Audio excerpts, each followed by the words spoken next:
Well,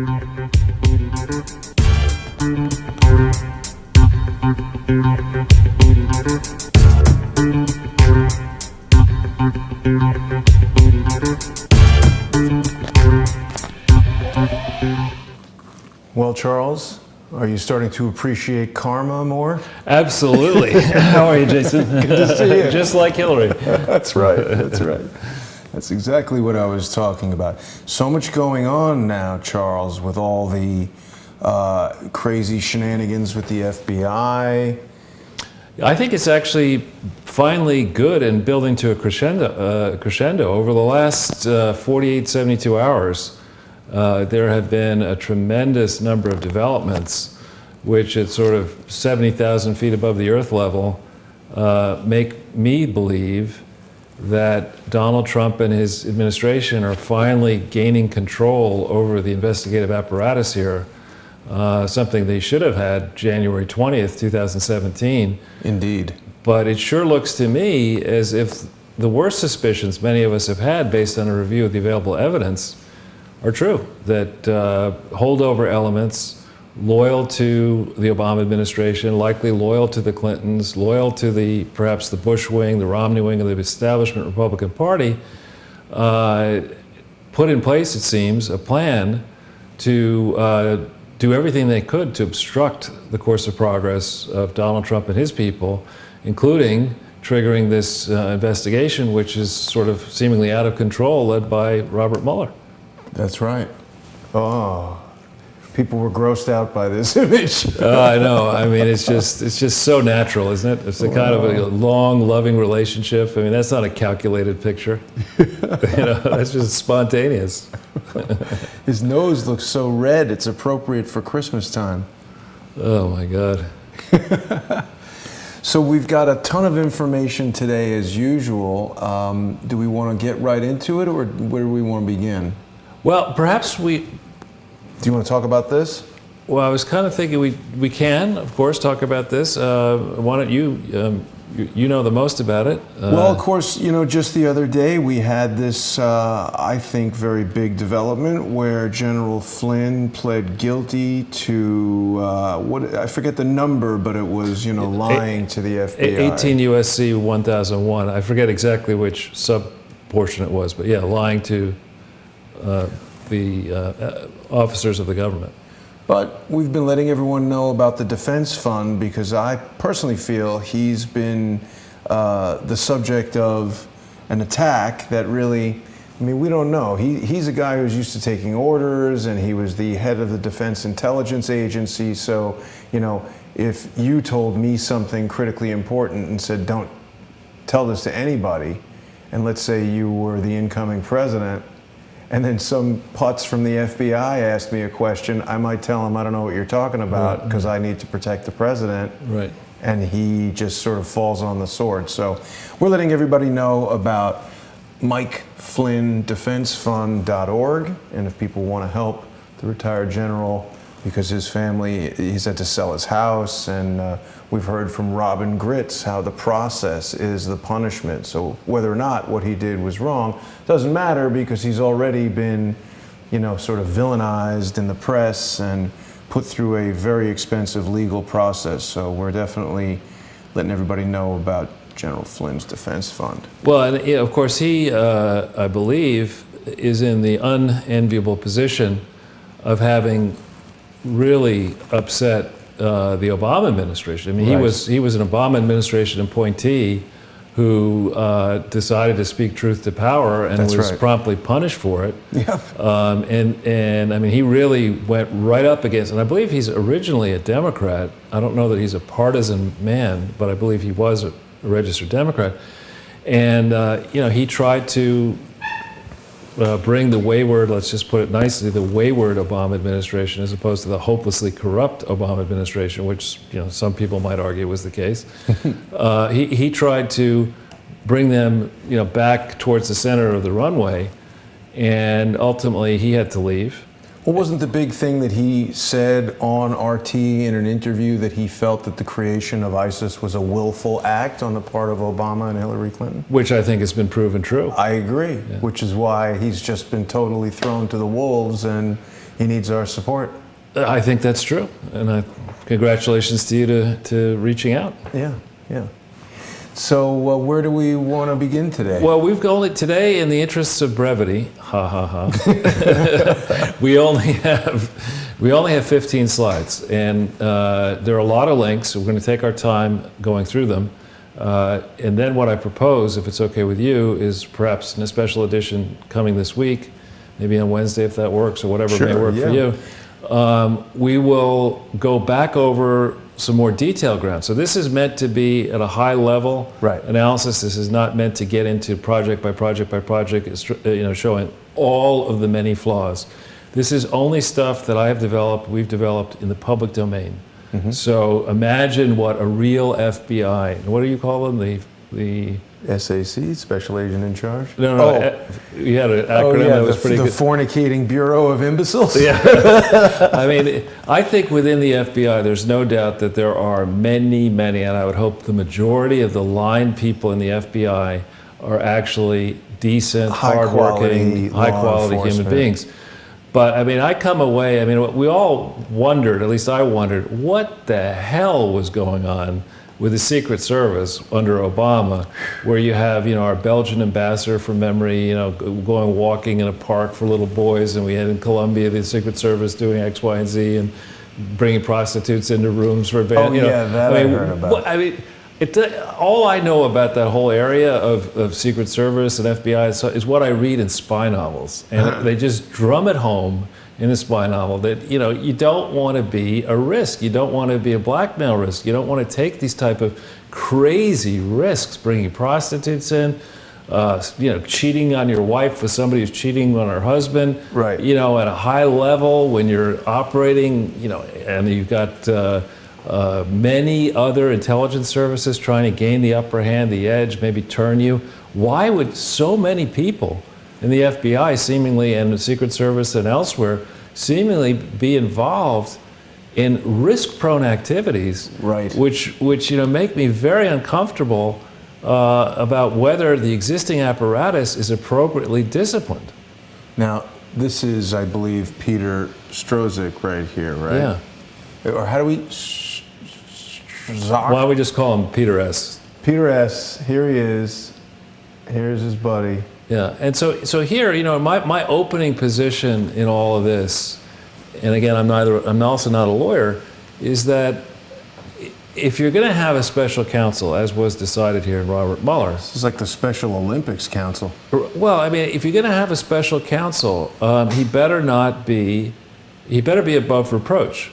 And when we look at the long team here, we have Mueller, we have Comey, we have Rosenstein, now Peter S.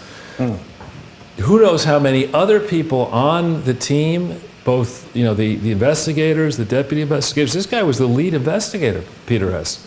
And he's busy sending text messages and banging the other investigators. That doesn't seem like the guy we want on the job. It doesn't, because I think in this case, if we go through the different, almost any scenario here, if Trump in fact is impeached and convicted, which I don't think is actually going to happen. May happen in Hillary's alternative universe where she's president of the United States. So I think she's happy living there. She gets there after glass 2 of the Chardonnay, I think. But the question is, at what time does Chardonnay start pouring? But you want to have the impression that our justice system in the process has integrity. You can't. Either way here, either to exonerate Trump or to convict him. I like how you put that. It would have the impression that they have integrity. But you should have the impression that, we should have confidence. And actually, I've said this before, but I'll repeat it. I lost confidence in the integrity of the U.S. justice system when I watched Comey do his Jackie Gleason hemina, clearing in July. She's done all this reckless stuff, but let's clear her, then let's open it back up. I just lost complete confidence. I agree with you. That speech made no sense just within the context of itself, because he's sitting there, he enumerates all these insane crimes, and he's like, but no sensible prosecutor would bring a case, so let's forget it. Never mind. It's not my job to do this, but never mind. He's supposed to investigate. He doesn't make prosecutorial decisions. And so, the whole story there, I think it is well past time. And if you're listening, Mr. President, I'm not lecturing you, but it's well past time for you, Mr. Senator Grassley, for you, Representative Trey Gowdy, Representative DeSantis, Representative Blackburn, Representative Nunes. It's well past time for you to do your constitutional duties, and we need to go back over this ground, and we need to understand what actually happened, starting in a timeline not in 2016. We need to go right the way back to probably before April 2015, when Hillary announced her second attempt to be President of the United States. We need to understand everything that was happening at the Clinton Foundation, starting in early 2015, even going back further beyond that. What was going on with all their filings, all the possibilities that thing was, and all the affiliates have been used illegally to raise money for partisan political purposes, to trade money for political favors, to trade money for leniency in prosecutions. We have to understand the whole long trail on the Clinton Foundation. We have to understand the whole long trail on the degree to which there may have been illegal coordination among the Clinton Foundation donors, allied charities, and the Clinton campaign to subvert the democratic process. Lordy, Charles. Exactly. And the same thing we should probably go through for parallel purposes. The Republican primaries was the establishment trying to subvert that process to keep outsiders like Donald Trump out. And then once we get into the run-up to the general election, to what degree? There's a lot we've talked about the Russian collusion delusion. Mm-hmm. It may well be here that what was going on, perhaps as far back as 2008, June 2008, is that Barack Obama and the Clinton people, or Obama people and the Clinton people, may have been colluding to use the Clinton Foundation to raise money to get Barack Obama across the line, and then to raise more money in 2010 to stamp out the Tea Party. That didn't work so well. And then in 2012 to get him reelected. Then 2014 to increase Democratic influence. That also didn't work too well. And then in 2016 to get her elected. I mean, to what extent have organs of our government been illegally used for partisan political purposes? To what extent are the people who pulled those levers still in power? Yeah. Because they sell themselves as career people, when in fact they're operating as political partisan operatives. We need to go through that whole thing, and it's probably a lot like when you have termites. I mean, you don't just take the first termite and say you solved the problem, and there could be quite a few termites in this apparatus. Well, it's also like roaches. If you see one, there's 100. You just don't, they're in the walls or something. We need a nice new a politically sized roach motel. Yeah, where the politicians check in, but they don't check out. So Devin Nunes is getting prepared to go to war with the FBI and the DOJ and file contempt. I think this has been going on for a while, that Congress has valid oversight concerns, and what the FBI and others do is they say, well, if we give you this information, it might jeopardize ongoing foreign source investigations. And quite frankly, but having sex with the other exactly, investigators, that doesn't jeopardize anything. Yeah, go speak to our people at the SEC. They're having they're down on Pornhub every day. That's crazy. Oh God, it's laughable, Charles. Well, and again, I think the right way to think this when you deal with Washington D.C., you don't want to play their game. You want to take a step back and say, listen, let's look at the period September 11th, 2001 to the present. Yeah. How has our geopolitical situation improved since then? Improved? Have we spent a little bit of money since then, and what do we get for it, and who is in charge of that, and why do you people in the NSA and the 17, whatever they are, security agencies, and the FBI, and all these people, can you really say you've done a great job? Two Russians walk into a bar and they say, you got to care about these Tsarnaev brothers, and you send Elmer Fudd and Mr. Magoo out to interview them and say, oh, no problem here. Then they blow up the Boston Marathon. I mean, we have a series of intelligence failures here. And a series of people, whether it be, I mean, I actually think, maybe in real life he's an honorable man, Mr. Clapper, but every time, I hope that guy has never played poker, because, every time he testifies and tries to answer a question, you ask him a tough question, he's going, it's just obvious that he's lying. The Muslim Brotherhood is a secular organization. Yeah. But you see, you bring up an interesting point, and I mean, not to go back to General Flynn, but see, they're just focusing on he spoke to the Russians, he lied to the vice president. But what if he didn't tell the FBI the truth because he knew that the FBI was crooked? Exactly. So he could have been doing the right thing, even though by the letter of the whatever statute they've brought against him, it's like they figure out this sort of legal way they can kind of corner him and put him in jeopardy. But he was protecting the president and the people of the United States. I believe, I've spoken now to Robin Gritz and other people that have known General Flynn, and everybody says he's a tremendous patriot, upstanding guy. I think we need to know more details about this, because it just feels like that's like over a year that they're struggling to find something that he did wrong, and it's like, that's a nothing burger right there. Yeah, well, again, I think we need to have a big person discussion about what was Robert Mueller doing as longtime head of the FBI from September 4th, 2001 to September 4th, 2013, as the Clinton Foundation scandals exploded from being relatively trivial in 2001 to being perhaps the largest criminal conspiracy not yet prosecuted in the history of the world. I mean, he was head of the FBI, which supposedly has some power to investigate. Well, I think he was getting ready to keister uranium and bring it over to Moscow on the tarmac. But let's dive right into the presentation, shall we? Let's do that. Maybe go to page 2, wherever that is. We want the slides, of course. Now, just again, actually, before we go too deeply into this, I will reveal how much of a technological knucklehead I am. A proud technological knucklehead. Luddite? Not a Luddite. One of the brief digression, since we're so serious, is one of the funniest moments of my life in technology is when I explained to my eldest child that I was opening up the first laptop that I ever had, and I was told I could handle this, don't worry about it. And then I spent like 2 hours trying to put it together, get the software running, and I couldn't get, so I go down, I say, I put the software on the computer, but it doesn't want to run. And I take in the software box and I put it on top of the computer. And for some reason, the software didn't leak out of the box into the computer.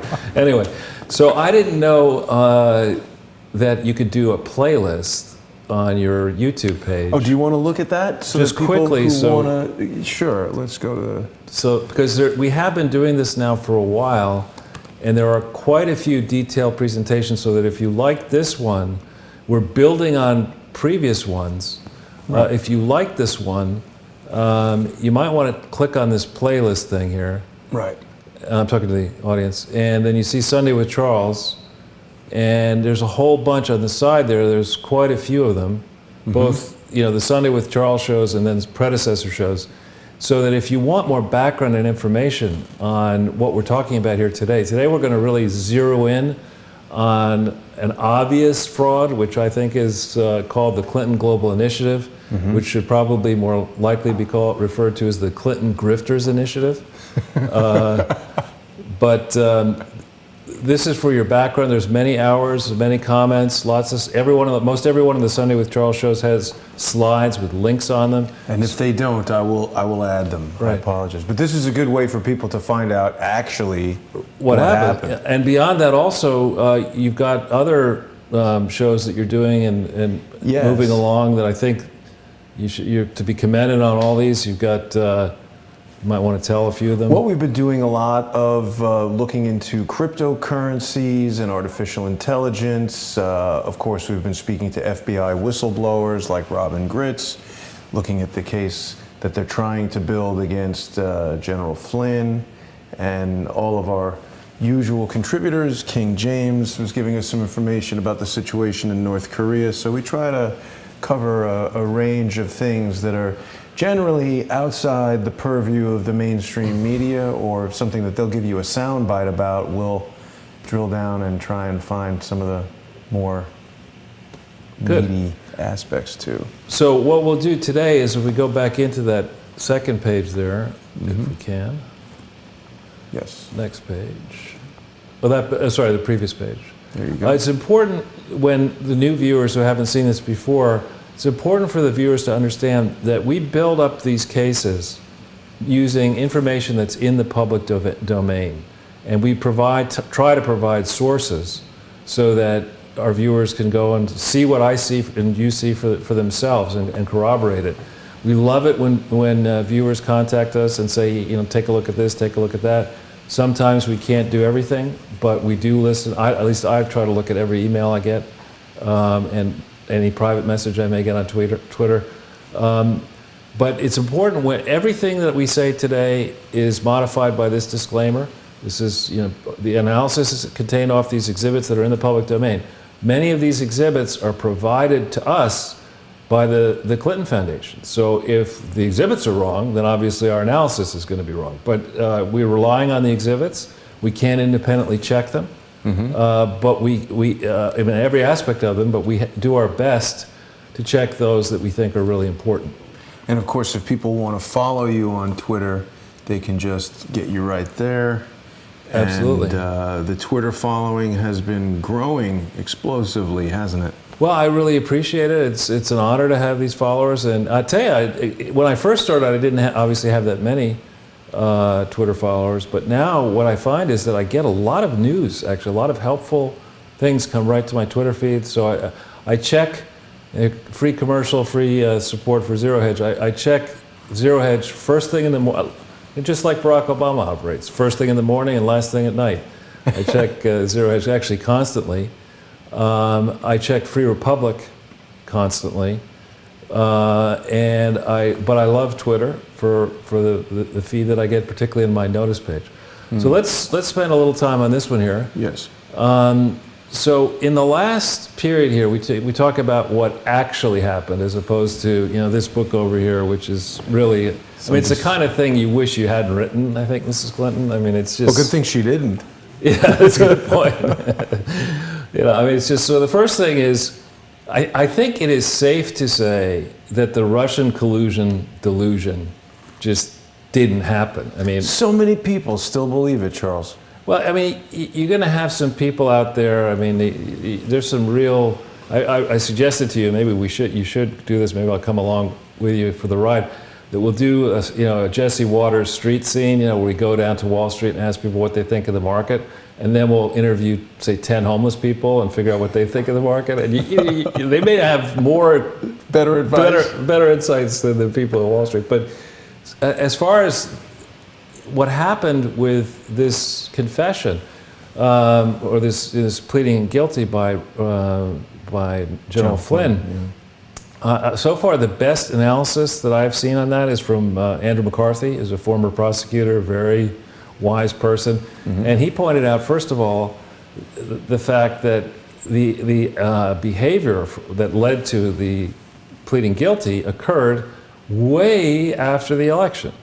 Right, it's General Flynn not telling the truth to an FBI agent under oath in January, January. He was president-elect already. He was president-elect, and it's absurd to spend the time and effort that has been spent without going, as Greg Jarrett, the Fox analyst, legal analyst, points out, that Mueller shouldn't have accepted the role as special counsel when he looks through the various legal parameters. Mueller has an obvious conflict of interest. Yeah. James Comey is one of his closest friends. He's been a professional colleague for a long time. Rod Rosenstein, also in my view, and I'm not a lawyer, but seems to me to have a conflict. Maybe Christopher Wray has a conflict now. While we're talking about conflicts of interest, there was something pretty interesting that came up in a show we did about DARPA, which is, and we've heard a lot about this firm, Crowdstrike. They were the ones that James Comey felt were a respected third party. They're the only group to investigate Mrs. Bill's server, this Crowdstrike group, which was founded by Dmitry Alperovitch and Sean Henry. Sean Henry being former FBI deputy director appointed by Mueller. There's this really close knit of crooked goons that are doing all this stuff, and we're starting to unravel their process just by talking about it and pointing at it, where we see that, what was his name, Brian Ross on ABC? Right. So he's making up whatever the hell he wants and putting it out, and they call that news. I call that fake news. But when we really start to look at what happened, we can see the same people making the same sorts of things happen again and again and again. Well, this is an area I know a little bit about because I have a friend who was a great guy, is a great guy, who left the FBI and has set up a very large and successful private security business. I'm not going to mention his name. Okay. But there are many such people do that. You're in the FBI, I don't know how long you have to work before you get your pension, 20 years maybe or longer. And I don't know what the top FBI person will make. As a guess, it's less than $200,000. Enough to buy a Porsche. If you're Andrew McCabe. Yeah, right. Yeah. Nothing suspicious about that. He's just a very good investor. But you're sitting there and you see what's happened since 1997, 8, 9, 2000, 2001, 2, where the internet has made so much possible to the point where you can actually have the equivalent of private security forces or private intelligence gathering, and you go from being an employee, worrying about your fate and maybe juggling all your mistresses and your boyfriends and all that kind of stuff if you're a senior FBI employee, it seems. But you go from that, and suddenly you get a phone call saying, "Look, I've got this security firm over here. I'd like to hire you for $500,000 a year, and you can have options of 5% of the company," or just making numbers up. The economic incentives, once you put in your time at the FBI or at these other security services to go into private, unregulated activities that may be, outside the bounds of the restrictions that are placed on our security services, that's a whole area which, if you're listening, Senator Grassley, Donald Trump, Trey Gowdy, members of Congress and the Senate, that's an area that really, in this 2017, 2018 and forward, cries out for hearings. What is private security companies taking over functions of the FBI and stuff. Exactly, private armies, private security. Because it seems like they create these companies specifically knowing, like, hey, wouldn't it be convenient if we had some apparatchik that we could just, do this with, that the laws prevent us from doing, but since we all know how it works. Did you know that Crowdstrike is worth $1 billion and it's like a 6-year-old company? How do you get that number? Joe Napoli found that. We should check that and verify it. But if that is in fact true, isn't that staggering? I mean, isn't that an incredibly rapid growth for something that's not like Snapchat or something like that? Well, in Bubble Land, you have, that's a whole nother, we could talk for 2.5 hours about it. Can you invest in Crowdstrike though? Like, how do we find out what let's do that offline. But so just one of the things that's going on here, though, is that the Russian collusion delusion, I think, has been exposed already.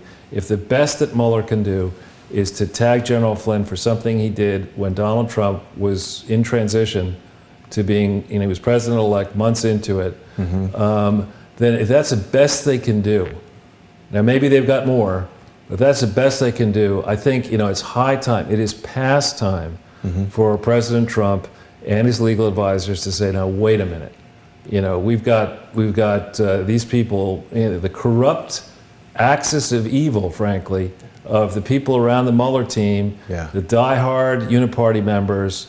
Actually what they did is they nearly tanked the market on Friday with fake news. And as Donald Trump just tweeted out recently, moments ago, hours ago, maybe the people who lost money on Friday when the market tanked because of Brian Ross's fake news report should sue ABC. Class action lawsuit. Well, they should sue ABC and Disney. ABC, I think, is owned by Disney. Yes, correct. And just at an FYI, I can reveal that Brian Ross is somebody I approached in 2015 and 16 to try to get the ABC News unit to do some actual news and look at, and Brian Ross, to his credit, has a long career until recently, a long and distinguished career of doing actual investigative reporting and getting real awards for it.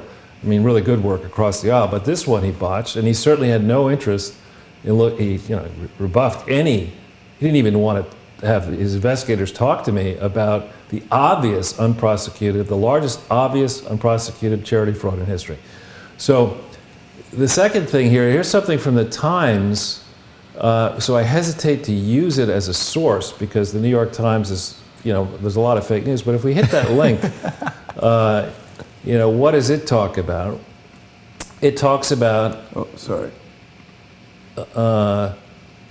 Was that the one you wanted? Yeah, so this is by Peter Baker, who can be a good reporter, but I think has lost his way. He recently, in the last couple of years or so, I think he did a book about Obama, President Obama. But this is days, maybe a week after the 2008 election, a long article, we're not going to read it, but a long article about how, if you remember back in that time frame, the world was literally imploding. Financial markets were turmoiling, nobody knew what to do, so a bunch of leaders flew into Chicago, I think, or somewhere, flew into Washington for an emergency meeting to get together. Barack Obama decided that he would not meet because there's only one president at a time. But if you go down that article, you'll see there's reference that his surrogates did Valerie meet. Jarrett? Multiple surrogates did meet, yeah. Here we go. Instead, the Obama team is scrambling to arrange for surrogates to meet with visiting foreign officials while emphasizing that Mr. Bush remains the nation's leader until January 20th. And look who's quoted.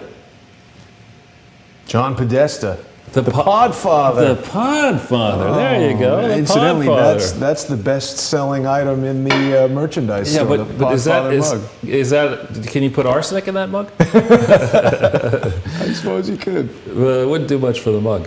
But anyway, so it is standard operating procedures. It's not like when the United States. I didn't even know he was co-chairman of Obama's transition team. He's everywhere. He was involved in the original Clinton, the final years, the distinguished final years of the Clinton administration, when not much happened from, let's say, July 2007, with the problems that 97 rather, July 97. The problems with the Paula Jones lawsuit being allowed to go ahead, the problems with, the fundraising, first legal expense thing blowing up, the impeachment, all those, those minor potholes. We had the Podfather in there, and here we have the Podfather again.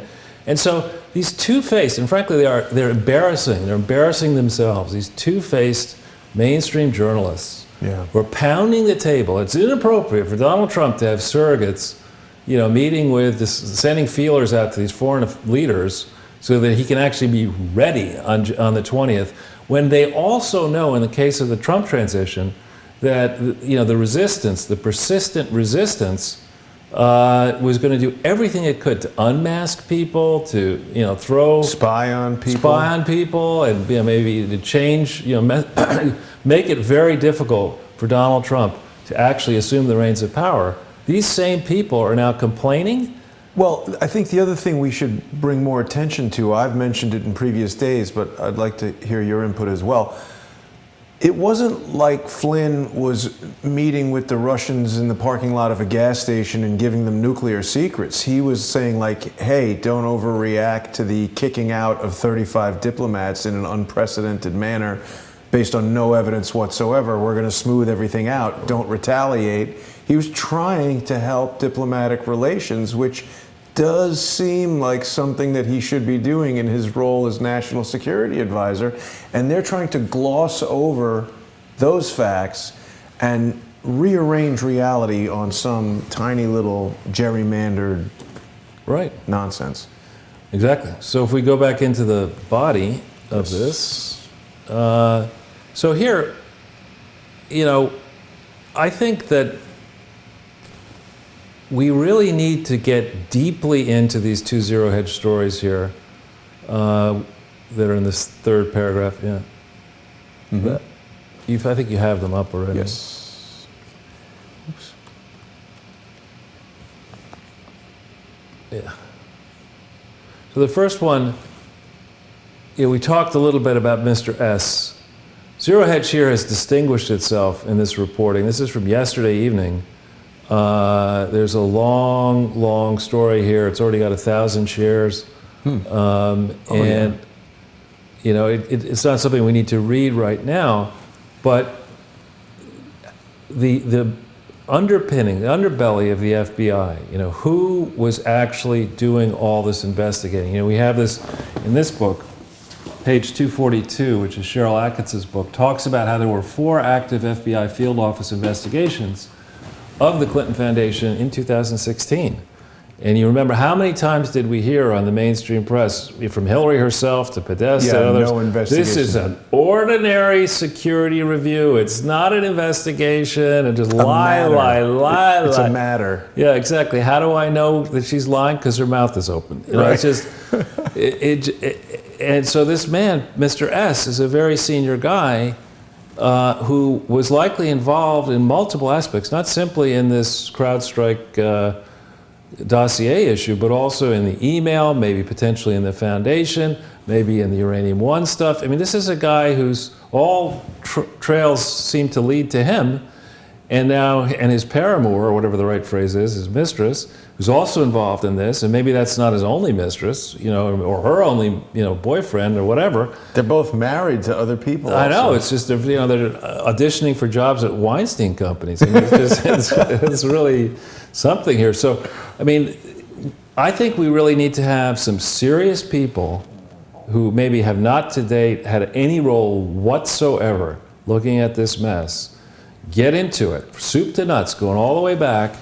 you know, starting with, why did Bob Mueller and James Comey fail to prosecute and can win convictions against the Clinton Foundation starting as early as 2001? Why did they fail to do that, 2001 and 2? Because they've all been working together to make money through criminal activity for years. All right, so who's been covering up what ever since then? And there ought to be public hearings on it. This is now ancient history, going back to 2001 and 2. Maybe it's not actionable, maybe it is, but you know, as we need to understand. Now, somebody was mentioning to me that the FBI has had its, you know, J. Edgar Hoover was not exactly straight-laced. And so there are long-standing concerns people have had with the FBI, and now rising concerns people have with our security services. But it's the duty of Congress to exercise its oversight function. And if Congress won't do it, you know, we, the American people, need to contact members of Congress. And I hope those of you who are watching this, you know, liking it, will send this to as many representatives, as many senators. If you're living in a foreign country, as many foreign heads of state and their equivalent attorneys general, you know, in these other countries. The people around the world have got to rise up now and say, we will not tolerate this, and I'm going to use a bad word, this bullshit anymore from the, you know, these people who supposedly are protecting us and following the Constitution in this country. This is just not allowed. You can't do what Peter S. did. You can't do what Lisa Page did. You can't do what these other people are doing on the Mueller team and other teams. You can't pretend you're investigating the Clinton Foundation, but actually, you know, put a lid on it. You and the IRS, who supposedly have been investigating this obvious fraud, you're still letting the Clinton Foundation, while we speak, they're soliciting right now on the internet because you people in government aren't doing your job. You're not protecting the gullible. You're letting this fraud flourish. Shame on you. And people need to investigate this and go back into it. Right. Maybe we're being shut down? No, I don't know what's going on. Just a little bit of slow performance there from Twitter. Well, maybe we just clicked the other Zero Hedge piece that was... Yeah. That's odd. That is odd. This is our new super fast internet, but yes, it is slowing down quite a bit for some reason. I'm not sure why that would be. You know, I was going to suggest that perhaps the FBI could get Matt Lauer to be the director. He's looking for a job, I think. No, he's working for the Clinton Foundation with Weinstein. Right. So yeah, this is another thing that needs to be looked at in great depth. This Mark Elias at Perkins Coie. Right. And Perkins Coie itself. Didn't Peter Comey work for Perkins Coie? No, that's he worked for DLA Piper. Oh, DLA Piper. But so Mark Elias is a relatively young lawyer who is a very senior guy at Perkins Coie in charge of campaign, you know, electioneering, form filling and rigging, I guess. But I mean, Mark Elias, I'm told by the lawyers I respect that just because you're a lawyer doesn't mean that you operate outside the rule of law. I mean, you're a member of a bar, and you're not supposed to basically start lying and creating agreements to rig elections and hiding these while your clients in these campaigns are raising money using the internet, using the phones, using mail across state lines, you're not supposed to be breaking the law. But it's so much fun, apparently. Apparently, I guess you break the law, you get your candidate in, and then you just persecute your enemies, and stacking paper. Yeah, you just show up the Golden Corral, feasts, and have as much Chardonnay there as you want. But I mean, this lawyer, Mark Elias, figures centrally in many aspects. He's mentioned in the Clinton Foundation papers, in the WikiLeaks papers. He's centrally involved in this whole campaign mess. And I think, for the Democratic Party, and not that they're going to listen to me, but the Democratic Party elders should be going back into this history to understand, what the hell was Mark Elias doing? How much did, I think that one we've done, right? Yeah, no, I'm just trying to get whatever page it is that's jamming us up, I'm trying to get rid of. Yeah. Sorry. That's okay. Nobody else can see this but you. All right, so Mark Elias... bad news. Yeah, he needs to go up on... I mean, that whole process by which Mark Elias, Perkins Coie advised Hillary Clinton's campaign to enter into an agreement which seemingly rigged the Democratic primary, while also either not knowing that the Clinton family had illegally conspired to control its foundation without disclosing that fact while they were fundraising, or alternatively knowing that. Either way, Perkins Coie and Mr. Elias look like idiots. Yeah. Criminal idiots. Yeah. Well, it's not a good look. And so, actually, I did want to go to that Ben Rhodes thing. I'm getting super jammed up here, but let's see if we can make it work. Okay. Sorry. It's all right. Ben Rhodes, come on. There we go. Okay. So this is another story in that link on that page, the third page. It's the final one we'll do today on that page. But, we need to get back. This is a real story. The question of who ordered the unmasking, how many people were unmasked, in what chronology. And this can't be something where we get to see a strand of the whole scandal. We need to see the full context of the Clinton Foundation scandal, the email scandal, the campaign finance scandal, the dossier scandal, and now an Uranium One scandal, and now this scandal here of who ordered the unmasking. And by the way, on the subject of Ben Rhodes, when I went into the WikiLeaks emails last year, I remember seeing explicit notice, and I may have this wrong, and we don't have a link for it, but I remember seeing that Ben Rhodes wanted to get security clearance in the transition period between the election on the 4th of November 2008 and the inauguration on the 20th of January 2009. I remember he wanted security clearance and he did not get it. And I think we need to understand, why was that security clearance denied? Okay, I think I have an idea of what the problem is. Sorry, Charles, please continue. That's all right. So, we need to get behind Ben Rhodes' relationship with his brother, I think, who is a senior executive. I think the camera's now tilted in. Sorry, but we've got a bigger problem. That's this here. The battery, even though I'm plugged in, the battery is dying for some reason. I hope that doesn't...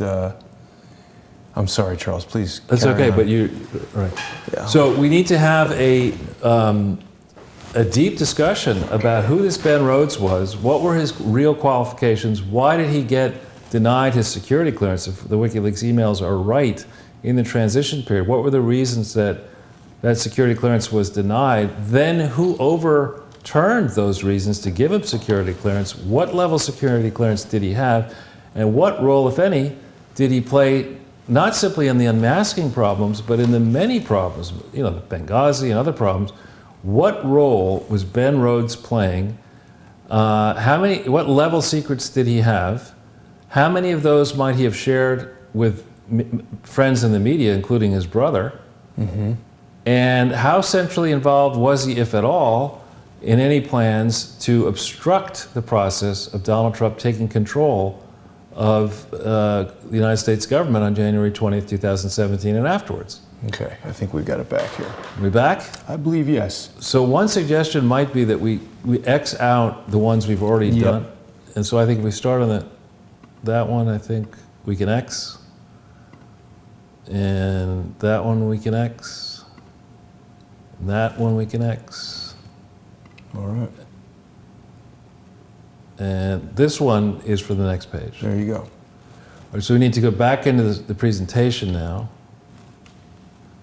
And to the next page. All right. So the Clinton Grifters, Global Initiative. There is, I realize that some people who may be watching this, especially if you're a millennial or younger person, you may not have had the same sort of education that Jason, you and I had in elementary school and high school. You may not have been allowed to read Tom Sawyer and Mark Twain. Because in particular, actually, it's quite striking when you go into this Mark Twain story about Tom Sawyer and about whitewashing the fence. We could maybe, if it's all right with you, click on the link there, the PBS link. This, I'm not going to read this all. This is a story from 1876. So it's kind of remarkable when you, and it's very long, so we won't do it now, but when you read the language, the basic idea, we freeze on that picture there, Mark Twain was basically asked, Tom Sawyer was asked to whitewash a long fence. Now, I have actually tried to whitewash wood before, and it's not very easy to do it. It's not like enamel paint. You get wood, and then you put this stuff on, and it takes many coats to get it, dark wood to turn white. So it's quite a big job. So the essence of this was that in Tom Sawyer, Mark Twain writes about one approach where Tom Sawyer says to his friend, "Why don't you help me paint this fence?" And the friend says, "Yeah, I don't think so." And then then he comes up, "Oh, I got this game. It's called Painting the Fence, and you can't play." And so the guy, I have to play. So that, in essence, is what the Clinton, if we go back to the body of this, the Clinton Grifters Initiative is, I think, just that. I mean, when we think about charity, people who are involved in charity, almost everybody watching this is probably very much involved in charity on a daily basis, particularly as we approach the end of the year now, this crucial giving season where a disproportionately high share of money is donated, is a period where lots of money is sitting around looking for good places to put it. So what happened is, it seems, that by September 2005, the Clinton Grifters Initiative got together, and these are the actual purposes in the Articles of Incorporation of a successor entity, the Clinton Global Initiative, Inc., that was created on the 4th of September 2009 and only authorized as a tax-exempt entity, I think illegally by Lois Lerner's office, in October of 2010. The stated purposes, if you look at this, are ridiculous. Okay? How so? Well, the purposes for which, I uppercase the purposes for which the corporation is established are exclusively charitable. Right? That doesn't mean you can set up investment funds. When you say exclusively charitable, that means exclusively. That means not more than an insubstantial amount of activity can be other than charitable. And that's been held to be about $500. Okay, but what if, let's say, you needed an RV to drive around and promote your charity? Could you go buy an RV with the charitable contributions to a public charity like that? You could. If you were actually further, but the first test is the purpose as stated something that is consistent with the statutory requirements for what defines charitable? And getting together and developing concrete and measurable commitments to action to address some of the world's most pressing challenges. Talk about, a term of art. This, of course, from the team that would debate the meaning of the word is. Right. And would say, Monica Lewinsky and I didn't have sex. She may have had sex with me, but I didn't have sex with her. That kind of thinking gets you into this development of concrete and measurable commitments to action. So when you're looking at charity, the way the laws seem to work is that if Jason Goodman wants to take a tax deduction, you've got to part with something of value. You actually have to give it to the charity to take a tax deduction, right? So you give them cash, you give them securities, you give them cars for kids, you give them a car, you give them a house or something. You give it away. You lose control of it. You give it to the charity, and you're able to take, if it is a real charity, validly organized, lawfully operated, you can indeed take a tax deduction, which is limited, depending on the nature of the charity and your income, but you could take a tax deduction when you give something away. Mm-hmm. You can, now if you make a pledge, if you say, I, Jason Goodman, I'm going to give all of my profits on, Goodman Media Enterprises to the Clinton Grifters Initiative, that's a pledge. You cannot take a deduction for a pledge. What do you mean, just saying you're going to You can enter into even a binding agreement. If you don't, you get to make the deduction when you part with an element of value, not when you say you might do it. Yeah. So a commitment to action is a step before a pledge. It's absurd. You sit there and you go into a room, you charge a modest amount of money, $20,000, I think, is what they charged, beginning in 2005 or thereabouts. People they selected, these meetings weren't open to the public. Right. They would get together, have a big party in New York, typically, and then they had parties in other countries. Fancy restaurants, models. Well, I don't know about the models and restaurants. I think they did it in a hotel, and they had meeting rooms, and you got a chance for your $20,000 if Bill Clinton or whoever liked you, Doug Band, whoever was doing it, you paid your 20, and then you got a chance to sit next to the president of the Republic of Congo, or who knows who's going to be there, and you could then concoct. You could say, "Hey, Mr. President of the Republic of Congo, you want to buy a bunch of missiles or whatever." Yeah, exactly. You want some missiles, or if you're, whoever, if you're a bank, you're Frank Juicer, you say, "Hey, Mr. President of the Congo, I hear you got some minerals." A gold mine over there. Yeah, mineral, cobalt, whatever, and they concoct these deals, and the laws are such, it says they're exclusively charitable. You can't have this meeting and actually be all about having banking firms and accounting firms and law firms and consulting firms and investment firms and, various vendors using this meeting as a way to sell their equipment, concoct their deals, et cetera, and then not disclose any of this. It's like Fraud Expo 2017. Exactly, that's a Clinton Grifter Initiative. But so we look at this, and this first part here, Article 7 purposes, is the actual language for the entity that was created on September 4th, 2009. There was no such entity created in 2005, 6, 7, and 8. Nothing. No legal entity. You can't have what's called a formless aggregation. You and I can't get together and say, hey, let's do the Goodman Global Initiative. We'll do it here in New York. We'll follow their model. The Clinton Grifter Initiative is done. We'll just step right into their shoes. We'll do exactly the same thing, but we won't have any paperwork. Why do that? And we'll just raise all kinds of money and tell people you can commit $1 billion in a commitment to action, and I'll raise you $1 billion and do $2 billion, and over here we'll get Jaime Manouche to put $5 billion in. I mean, say you're going to do this out of the money you might make because of your, good nature that's going to be enhanced by all this publicity. It's absurd on the face of it. It's absurd. But they did more good than bad, Charles. That's not the test, and nobody actually yet knows. That's also not even true. Yeah, right. And so in the first step, this initiative, the Clinton Grifters Initiative, was controlled by the Clinton Foundation. In theory, if it was controlled at all, and we see here this language which defines what the Clinton Foundation, and it's been called many things. First, it was the William J. Clinton Presidential Foundation, then just the William J. Clinton Foundation, and then the Bill, Hillary, and Chelsea Clinton Foundation. Through all the name changes, the Clinton Foundation has never changed in its articles of incorporation, which is, the lawyers will confirm this, and you regulators should really be pouncing on this. They have never changed their purposes. For the controlling entity, the main thing has never changed its purposes other than to establish a presidential archival depository, and note those sentences, and those words, as defined by Title 44, Section 2101(1) of the United States Code Annotated.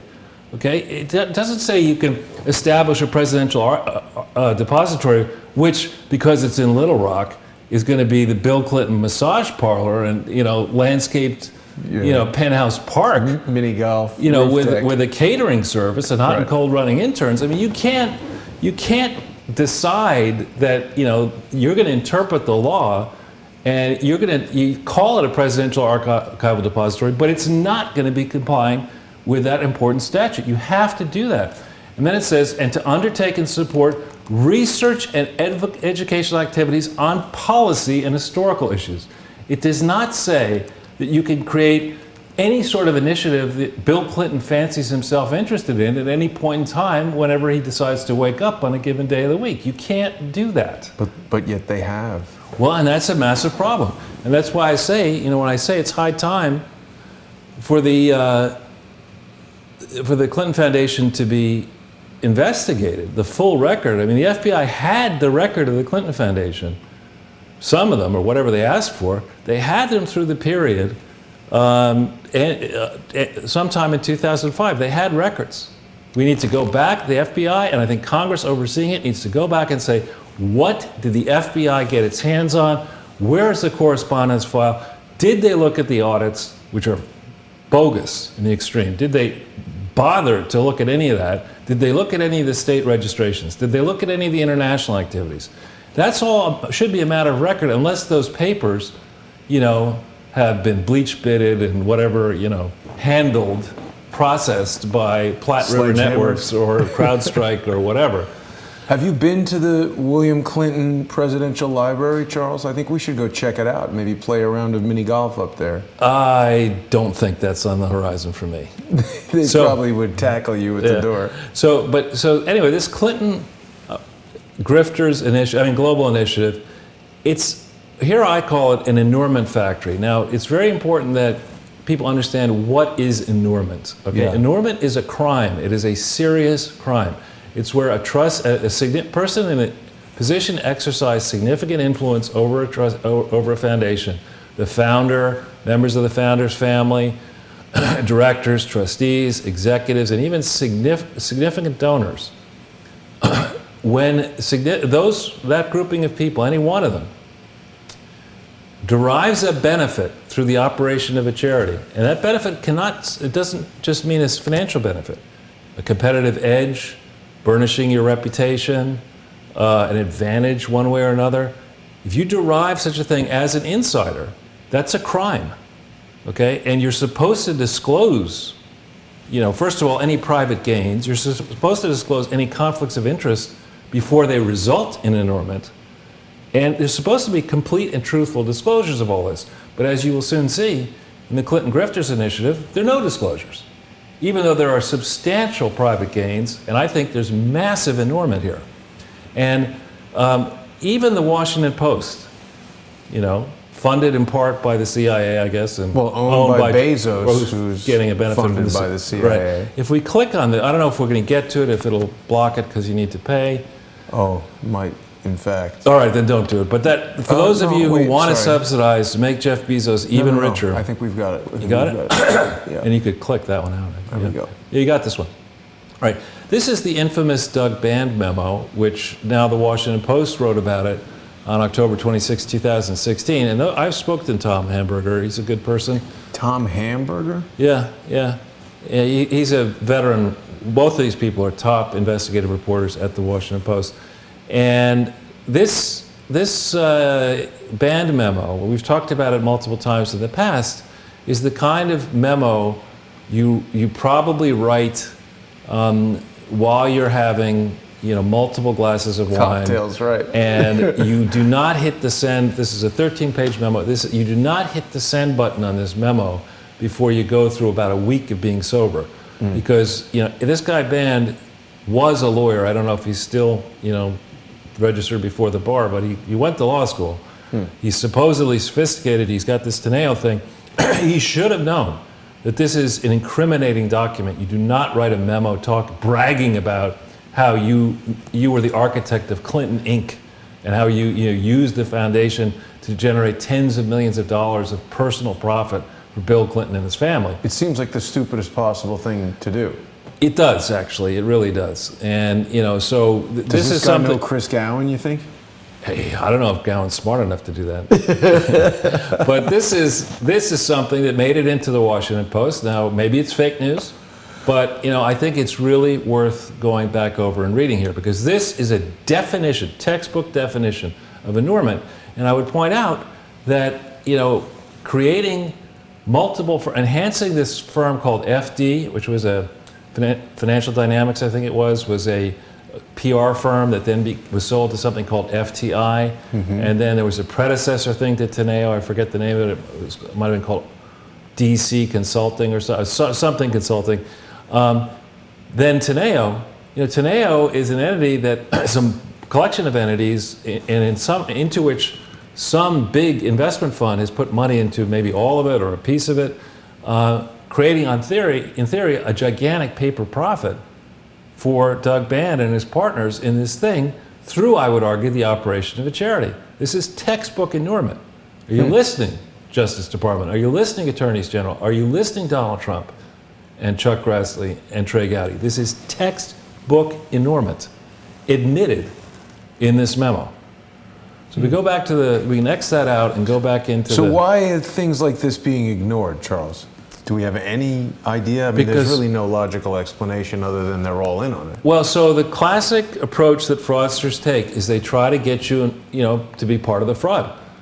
And so in the case of this Clinton Global Initiative, multiple members of the media have attended this. People on the right side, the left side, multiple very famous people have been involved in panels and interviews, even contributing to it. Stephanopoulos contributed to it. So you've got multiple members of the media, possibly multiple members at corporate level, suits and corporations that are either joint venture partners or interested in deriving benefits. Nickelodeon, for example. I don't know who owns Nickelodeon. Viacom. Okay. Well, Viacom, and I was just looking at Bill's, great book, which, unlike Hillary Clinton's "What Happened," this book Giving, this Mother Teresa, wrote the book Giving with Bill Clinton. I'm making that up, and Bill actually makes many millions of dollars off writing this book. He's not giving it to anybody. Well, yeah, no, he's taking. It should be. It was called taking, but. In that book, he brags about how Nickelodeon contributed $28 million per year of airtime to this Alliance for a Healthier Generation. That doesn't show up in the figures anywhere. Yeah, no, that's got to be in-kind compensation. Doesn't show up anywhere. And you take that book, again, it's maybe the same guy, maybe it was Doug Band who wrote that book, because the same kind of mind that would confess to enormous later on may have felt it necessary to confess to charity fraud just as Hillary was kicking off her campaign, because that makes a lot of sense. Where's Doug Band now? Is he on Twitter? I don't know, but let's keep going a little bit. So if we go on to the next page, all right, I want to spend just a few minutes on this, all right? This guy, Bob Harrison, I have a friend, I won't say who it is, who is one of Bob Harrison's closest friends, and I nearly ran into him last year at a party. It was just about the time, I think, that he left, that the Clinton Global Initiative was about to shut down. Now, we look at the stuff I've put in green. I spent 22 years on Wall Street as an investment banker, as it turns out. And I worked for a much smaller firm than Goldman Sachs, and I actually worked at a very high level with the managing partner of the law firm Davis Polk and the top people at Davis Polk on multiple transactions. Just when Harrison was starting it in his early days, from the 81 to 87, I was working with the top people at Davis Polk, and I can tell you, Davis Polk is a fine firm. It's a very tough firm to get a job at. It's a very tough firm to make partner. Evidently, he did not make partner. He went to Goldman Sachs. As you would say. Serious people, as you would say. Very serious people. And we look at the stuff here. I mean, what is it with these Rhodes Scholars to go to Yale Law School, Bill Clinton? Here we have yet another rogue scholar, a JD from Yale Law School, somebody who spent time at Davis Polk, somebody who thereafter went to Goldman Sachs and was co-head of the Worldwide Communications, Media, and Entertainment Group. So this is a guy who cannot say he doesn't understand the law. He cannot say he doesn't understand finance and numbers. He's also chairman of the Board of Trustees at Cornell University. As we will soon see, Cornell University, I believe, has some very serious problems here. Now, if this guy's the co-head of Goldman Sachs Communications, Media, and Entertainment Group, I would say he's probably involved with investments that might include, obviously this is just speculating, but Perhaps he's involved in financing Harvey Weinstein films. Perhaps he's involved in Lionsgate films with Frank Giustra and all that. He could have been. I mean, the thing I would say about Bob Harrison is when we look at this resume, this is a person of substance. This is not somebody who comes out of nowhere, has a checkered academic career. He's passed multiple tough tests. Right. Has held and holds multiple positions of high responsibility. He knows better. And Bob, if you're listening to this presentation, you need to stand up and be counted. Because if you fight this, you're going to lose. And if you want to help and redeem your reputation on this matter, you should cooperate with the authorities forthwith. So if we look further down here, this is this giving how each of us can change the world. We don't need to pull up the link. On pages 38 to 40, Bill himself or whoever wrote that book, Doug Band, Justin Cooper, whoever it was, they talk precisely about Harrison's joining the Clinton Foundation early in 2005 and the fact that he joined it having previously worked for Wesley Clark, his campaign, which I believe is also where Andrew Kessel, the chief financial officer of the Clinton Foundation, worked or was close to Wesley Clark. Harrison is involved not simply in the Clinton Global Initiative, but also in Alliance for a Healthier Generation, a smaller fraud that we will discuss at another time, that predated, or sort of, that started in like the spring of 2005. They got that up and running, and then they moved on to the big fraud, which is the Clinton Global Initiative. Now, Harrison would definitely be aware, with his legal mind, he would definitely know what enormous is. Well, this was like the Farm League fraud, and then they moved on to the big leagues. Yeah. So, but if we do pull up this one link, this is something I wrote. Breitbart. Yeah. We can X that one out. Oh, yeah, or that's good. That's the one, right? Yeah. So this is important because BC Partners is funded. BC Partners is a very large blue chip international investment fund that in turn is funded by many sources, but one important source of funding is what are called sovereign wealth funds. Sovereign wealth funds are either organs of state, of foreign governments, or they are set up and run for the benefit of foreign governments. And they are typically the toughest pots of money to actually access because they have to be really careful with their money. They're investing on behalf of future generations of Norway, of Saudi Arabia, of Qatar, of these different countries around the world, Singapore, et cetera. So this BC Partners is heavily financed by these entities, which I would argue are foreign principals. What do you mean foreign principals? Well, there's Foreign Agent and Registration Act. The question is this investment that came into Teneo money that some might argue is basically foreign power money? And if it is, what disclosure should have been made by Teneo and its various operations concerning the sources of its money? Now, maybe it is not foreign principal money. Maybe it technically avoids hitting that classification, however they structure their transaction. But this is a transaction that I think is deeply problematic for Teneo, deeply problematic for the Clinton Foundation, and I would love to see, an investigator should rush to see, all correspondence back and forth from Teneo to BC Partners when it was marketing itself to get the investment across state lines and national boundaries. What representations were made orally and in writing to the people and agents of BC Partners as the money was raised and sourced that went into Teneo?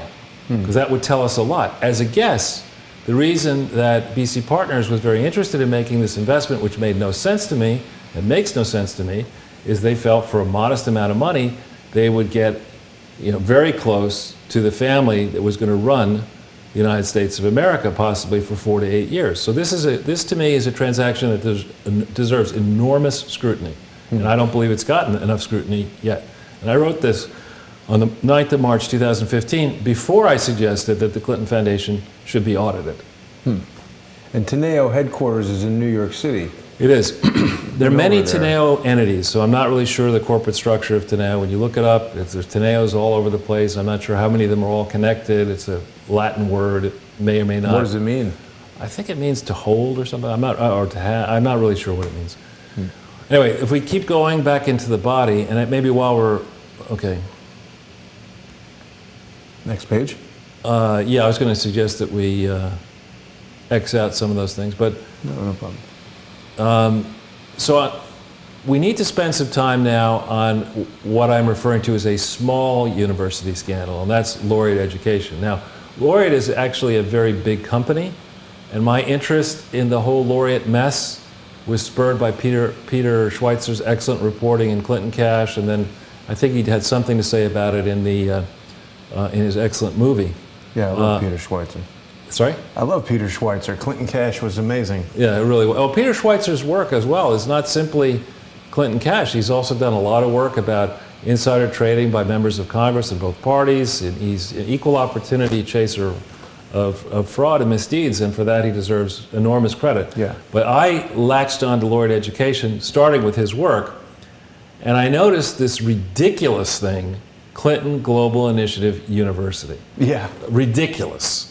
And if we pull up that link, actually let's okay. Well, we can. Yeah, that's it. All right, this is actually on the Clinton Foundation website. And if we go a little bit further down, here are all the questions. Frequently asked questions, you should say, what happened? Could be the first one. Yeah. Well, look at all these crazy questions. Can I bring a friend? Anyway, you keep on going all the way down. Then what is CGI? It says it was established in 2005 by the president. Okay? Now, Bill Clinton in 2005 held no title at the Clinton Foundation. He was not a director, he was not executive, he was not a trustee, he was nothing. Now, he was in a position to influence the Clinton Foundation, obviously. Wait, he's Bill Clinton. He's Bill Clinton. He's the man. But it was founded, according to this document, on the Clinton Foundation website. By the way, to get to this today, you know, I had to, first I get a notice when we've exited out here from Bill Clinton that he will personally match your donation. So they're fundraising right now. But how can he do that? What if it's $1 billion? No, up to a limit. It's just 200,000 or something like that. Personally match your donation right. Up to $5. Yeah, up to, yeah, no matter what. And but anyway, so you look at this. CGA annual meetings have brought together 190 sitting and former heads of state. So FBI investigators, we start there. Okay, each one of those people, when did they show up? What meeting did they go to? What deal might they have done? Do they have their own foundations now? Mm-hmm. Are any of those foundations getting benefits out of the U.S. government or multilateral organizations influenced by the U.S. government? More than 20 Nobel Prize laureates. They love this laureate name. 20 Nobel Prize laureates. Many CEOs, heads of foundations, non-government organizations, major philanthropists, none of the minor ones, major ones, and members of the corrupt media. The media. Matt Lauer. You look at this, Matt Lauer.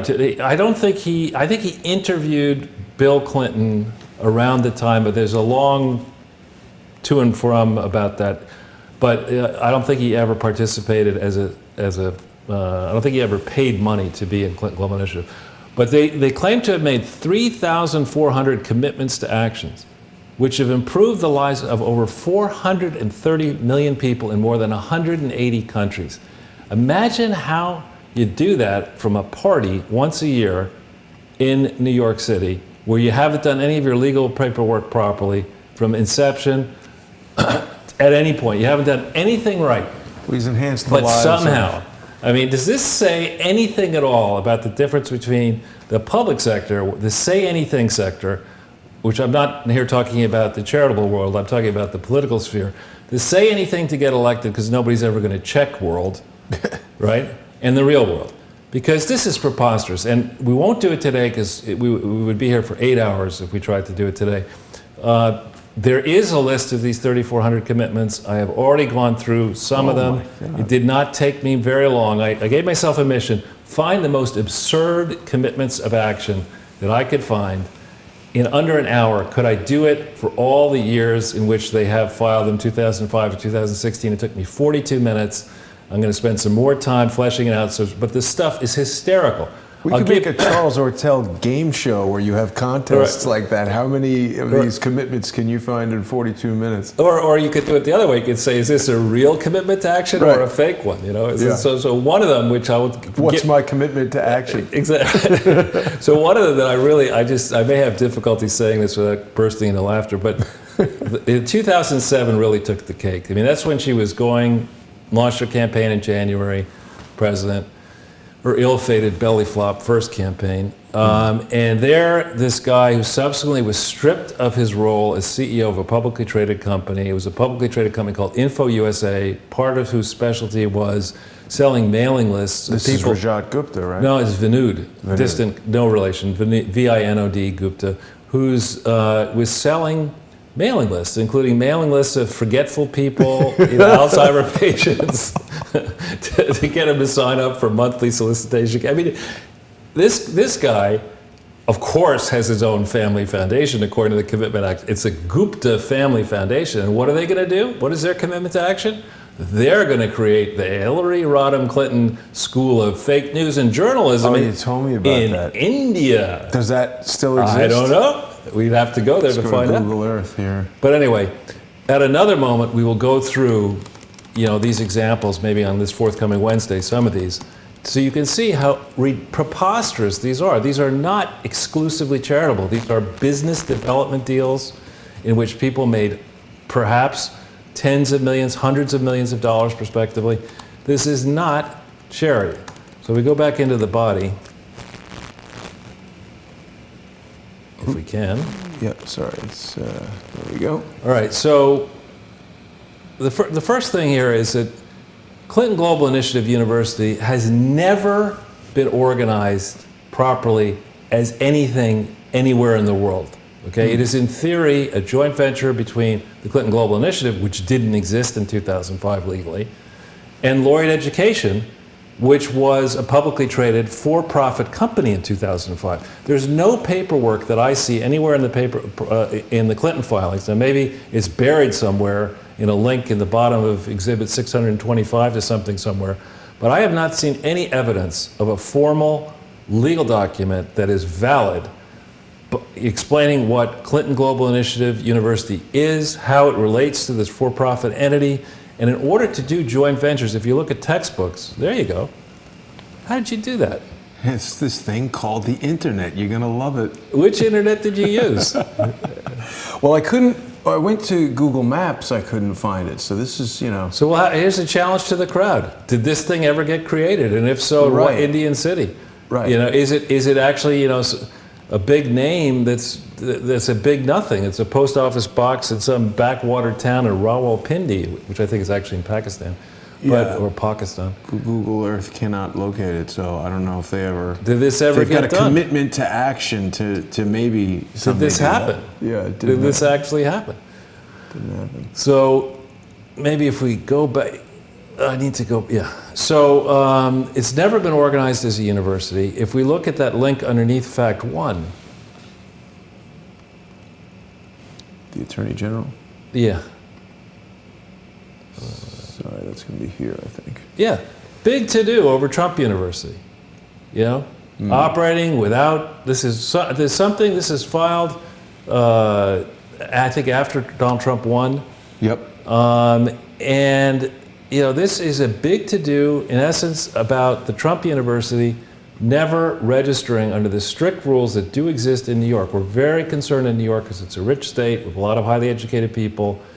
We have a Department of Education. If you want to operate a university in New York State, there are very strict rules. There is no evidence, and show it to me if you have it, Bob Harrison, but I don't see any evidence that Clinton Global Initiative University ever was lawfully organized, the joint venture was ever lawfully organized. And look how Eric, political hack Schneiderman, landed on Donald Trump in the middle of a campaign, an election, and then afterwards, leaking to the press the status of his ongoing investigation, something you're not supposed to do.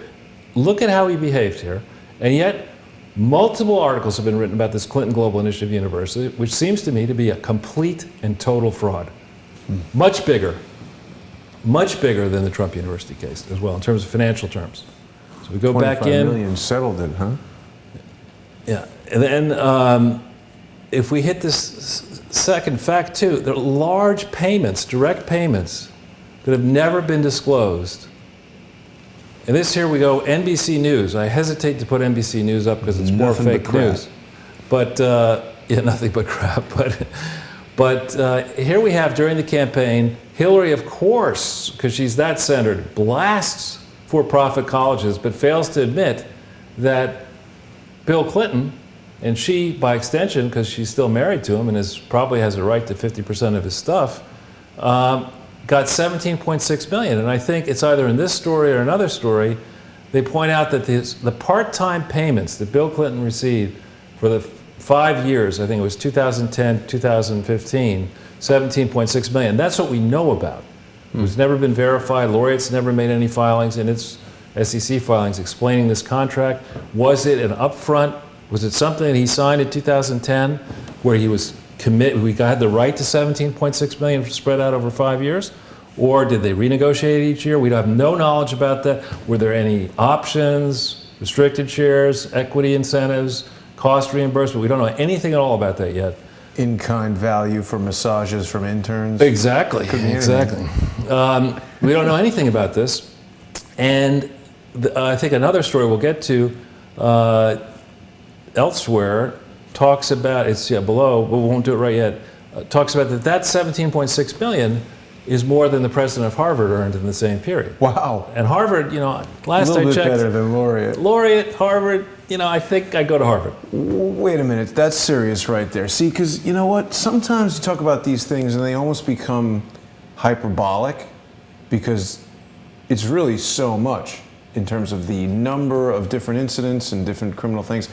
But you just put it into perspective for me. That's more money than the president of Harvard got, and it goes back to what you always say about what they're paid for the speeches. It's so far beyond the realm of what is realistic for someone doing this, even at the highest level. Harvard? Right, it's crazy. And this is part-time work. Yeah. Right, on the speeches, if you go to Fact 3. Yeah, the CNN article. Yeah. 153 million in even speeches. The Clinton News Network is. Yeah, it's amazing. No, this must be by a Bernie supporter or something. But 153 million through that point. More have been paid, I think, subsequent to the election debacle. This was February 6, 2016. Right, but one needs to go through these speeches with a fine-tooth comb to understand how many of the people who paid these speeches were either investors in Laureate, were lenders to Laureate, had some relationship to Laureate. Whoa. How many? And they received an average payday per speech of $211,000. It's good work if you can get it. Now, here's 7.7 million fees from big banks. Goldman Sachs was definitely involved with Laureate. Okay, I think as an investor in Laureate. I don't know about UBS, whether they were involved or not. But none of these disclosures about the speech fees, even in the most recent fraudulent filings, blessed by Cohn-Resnick, the accounting firm, even those still to this day do not report any of these related party transactions where Bill and Hillary, I don't know if Chelsea ever got a speech payment related to somebody who would have invested or benefited from Laureate. Well, she's writing children's books. Yeah, exactly. I'm sure those will be read closely. Anyway, this work has never been done properly. Still, the filings are false and materially misleading in the public domain. I think you should write a children's book and we could publish, What Really Happened by Charles Ortega. Yeah, we could do that. Maybe for Christmas That's we'll do a great idea. That would be a perfect gift. We will do that. All right, so if we go to back to the body, and then this is what I was thinking. This FT story, I don't know if we get blocked there. Oh yeah, Financial Times wanted me to subscribe. So forget about that one. But if people want to subscribe or are subscribers to FT and you hit that link, there's a very long story in there. I just go back to it. There's a very long story in the FT talking about Clinton Inc. in great depth. And at the very bottom of this page, you don't have to click on the link. That's where you can look for yourself. That's the portal that the Clinton Foundation maintains, is the portal to their financial filings. But of course, it omits many material filings. We've shown you some of them in the past. So if we go to the next page. All right, this is hysterical. Okay, and I know this is a lot of numbers for people. Yeah, sometimes your idea of comedy is a little unusual. All right, so these are the filings, excerpts for the various filings for the Clinton Foundation. For 2005 through 2009, they list their, you see that total is the program service expenses. Those are the core expenses of a foundation. That, you know, when you're reporting to the IRS, you tell them, this is what actually happened. I spent this money on my tax-exempt purposes. Well, 2005, I will tell you, and we've gone over, remind you, 2005 omits all of the spending for HIV/AIDS, because that's in another 990 that the Clinton Foundation refuses to put on its website. Last week, we gave you that link for that website. But that program service expenses for the HIV/AIDS were $16 million, right? Highly material to the 21 shown here. Yeah. Right? What a test that some people use, there's no specific financial definition in accounting of materiality. It's left vague. A rough rule of thumb is 3%, right? To be significant. Material is the phrase. A 3% error, you know, is something people start to get concerned about it. In a charity, for private gain, you should be concerned about $500. You know, so I mean, all of this is material. The question is, anything in a charity that's seen as a private gain beyond the value of $500 is a problem for massive problem for a 501c. Massive problem. And it's collected. It's not like, did Jason Goodman get $500? It's, did the entire world community derive a collective private gain more than $500? If it did, then the IRS could go back in and say, this isn't a charity. It wasn't exclusively for charitable purposes. More than an insubstantial amount of this total was a private gain. And therefore, this was a corporation, a taxable for-profit corporation, not a charity. But don't people who work for the charity get paid? That's okay. You can get paid if you're fulfilling the tax-exempt purposes of the foundation, which were to create a presidential archive in Little Rock. You can't, you know, pay a massage therapist to, you know, massage, let's just be nice, your back on top of the landscape garden in the penthouse. That you can't do. But if you're operating an actual presidential archive and you want to hire yet another librarian to actually do work, that you can do, right? You can't just have, let's say for this, you can't have a fleet of chartered aircraft and helicopters and a nice. But you couldn't say add a politician to the Clinton Foundation and say, hey, we've got this well-known politician here.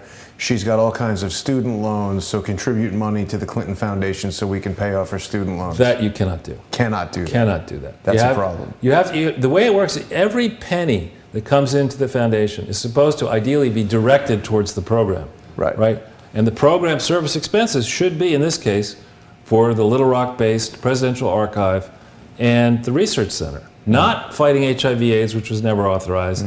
Not the Alliance for Healthier Generation, helping obese people become less obese. That has nothing to do with what you were approved for. And certainly not the Clinton Grifters Initiative. Right. So, you know, it's not at all suspicious that in the first 3 years here, 2005, 6, 7, when they decided to get big in this Clinton Global Initiative, that they decided to fill out their forms incorrectly. You have a specific place in the 990, we don't need to go there, where there's a specific detail required on your 3 or 4 largest program service expenditures. You have to list the amount out.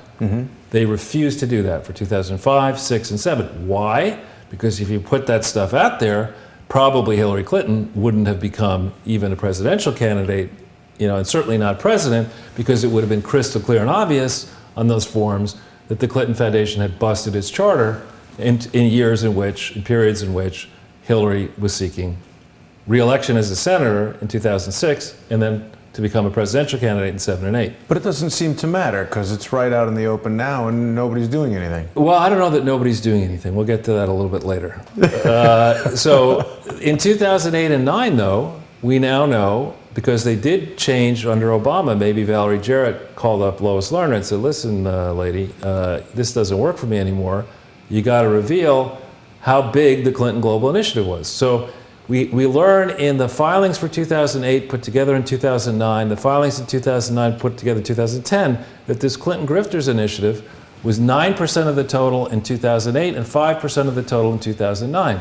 Now, I would hasten to add, last week we took you through the fact that the biggest piece of the Clinton Foundation in 7, 8, and 9 was the illegally organized and operated HIV/AIDS thing. So if you took those expenditures out, because those are also illegal, and looked at Clinton Global Initiative as a percentage of the residual, it would clearly be, and even Bob Harrison and even Andrew Kessel would be able to look at that basic math and say, you know what?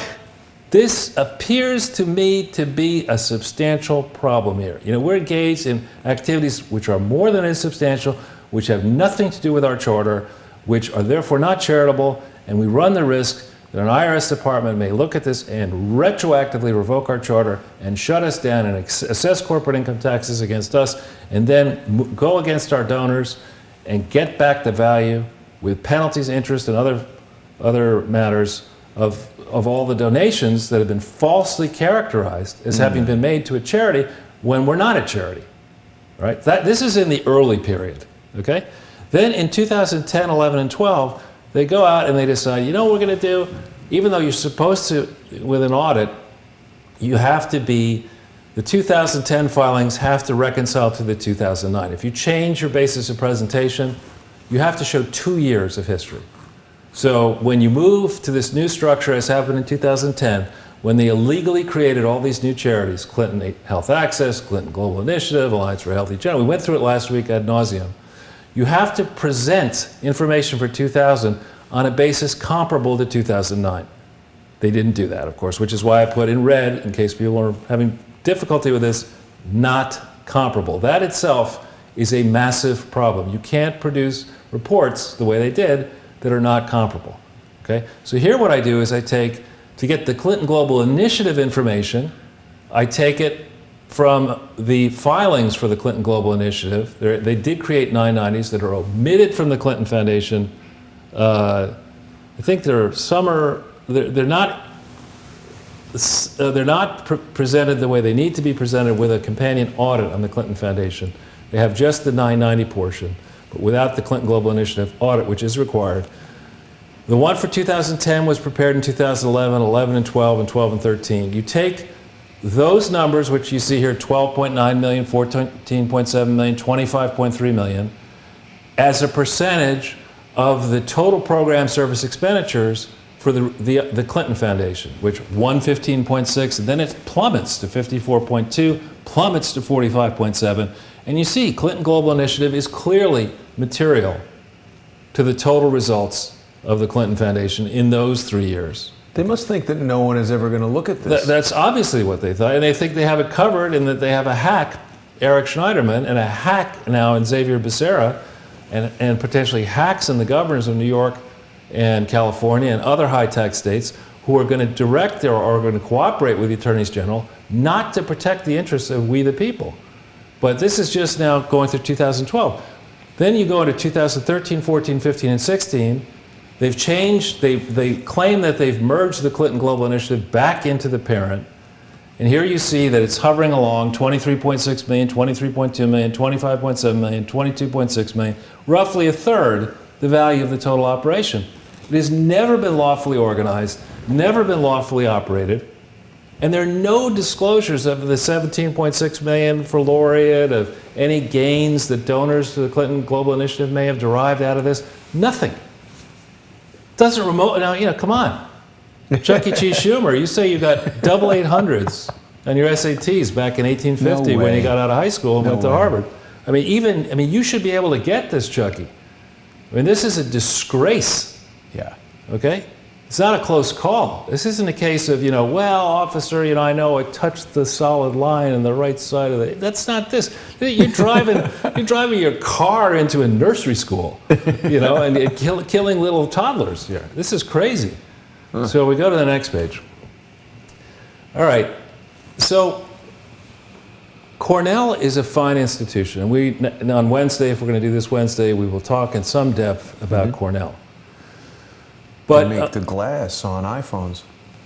That's Corning. It came out of Cornell, didn't it, Corning? No. Well, maybe it did. I don't know. I thought it did. Yeah, but Cornell is a fine institution created, I believe, in 1865. But I was shocked here. I approached the Cornell secretary, to actually get some information, and their attitude, they're very helpful. They said, pound sand, it's in the public domain, we're not going to help you, in essence, which I think is not smart. They could probably detect the Yale tie. Probably. Good for you. Well, good for you, Jason. So what I find fascinating here is look at the largest component of Cornell's operating revenues in the most recent period. By the way, this is in the audit for the period 12 months through June 30th, 2016. And that audit was brought to you by the good folks at Cornell? No. I don't know. Think about the Academy Awards and the problem with the thing. Yeah. PwC, you got right, it. PricewaterhouseCoopers. Right. There's a switch from Ernst & Young to PwC. PwC being, of course, the deeply flawed accounting firm that had been mis-auditing the Clinton Foundation in this period. Now, it's a very big firm, one of the biggest in the world. It's no surprise that they might, audit the Clinton Foundation and Cornell and Laureate. But, what's their excuse for not knowing that there's serious problems at the Clinton Foundation by 2016? What's their excuse? After Enron, they hired all the Arthur Anderson guys. It's probably right. But you look at the biggest piece of Cornell, which is supposedly, it was founded in 1865 as a liberal arts university, is a medical physician organization. A group of doctors is making $1 billion. Okay, they're only charging $647 million in net tuition and fees. It's like 900 and change, offset by scholarships. But that's all the bulk of their money, their single largest. Makes $1 billion? Yeah, as to the other big Ivy League schools. They all have, that have medical schools, any of them that have medical schools, Yale, Harvard, et cetera. Princeton doesn't have a medical school, but Yale and Harvard have gigantic medical operations, Columbia. They're making a lot of money here. And that's from what, though? Doing surgery and medical stuff on people? Weill Cornell Hospital. Okay, and then you look at the compensation and benefits. They charge $647 million to students, but somehow figure out a way to pay the people at this university.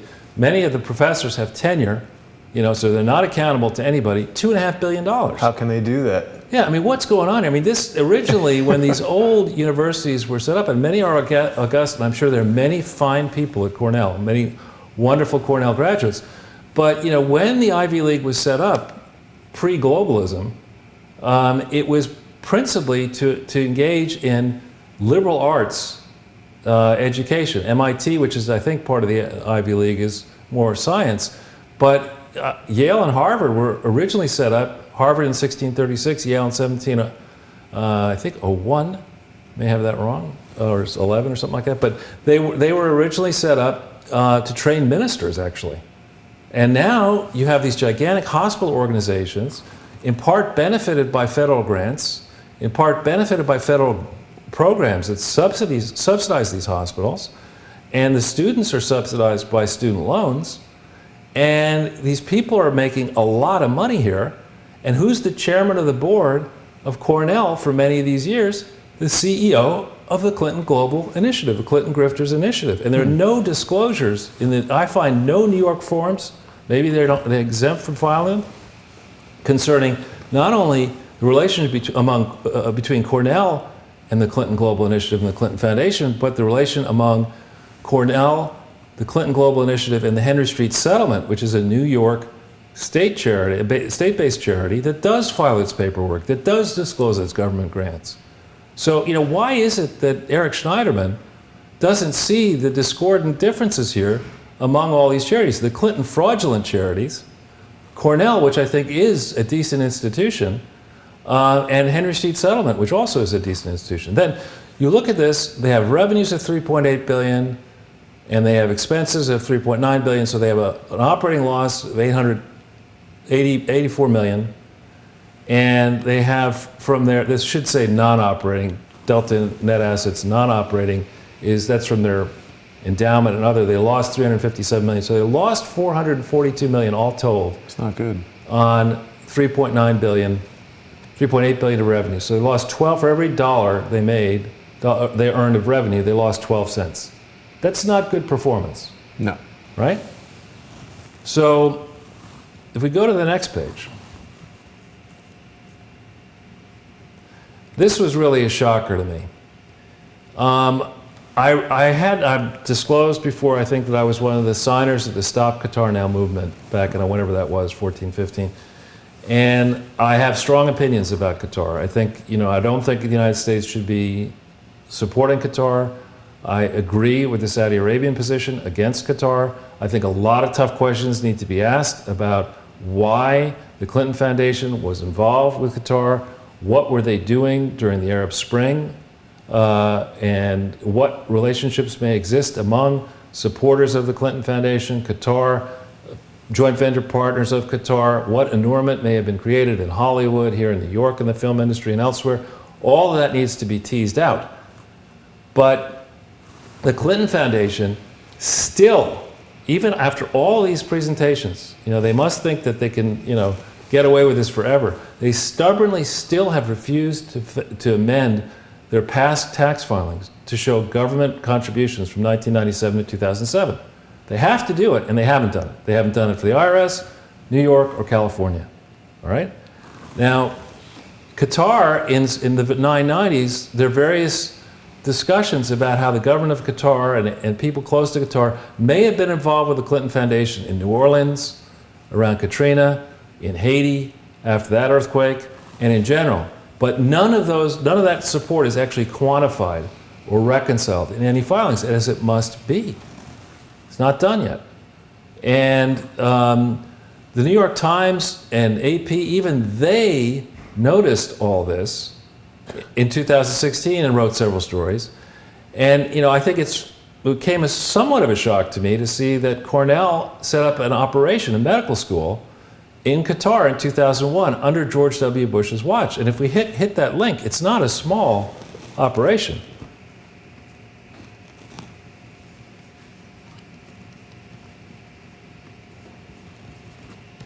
It is a very large operation, it's been around now for 16 years.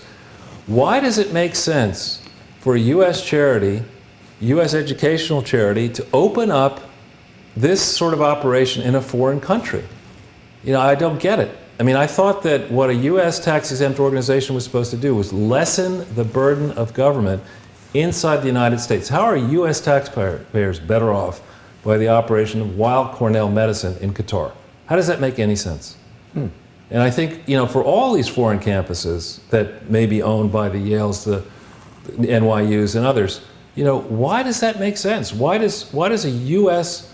education institution get a tax benefit, a substantial set of tax benefits in not having to pay tax on any profits, being able to accumulate their profits, as it were, free of tax, being able to offer donors tax deductions, being able to avail themselves of subsidized programs and grants inside it? Why do you get to do all that and operate and train people in nations that could arguably be hostile to the United States?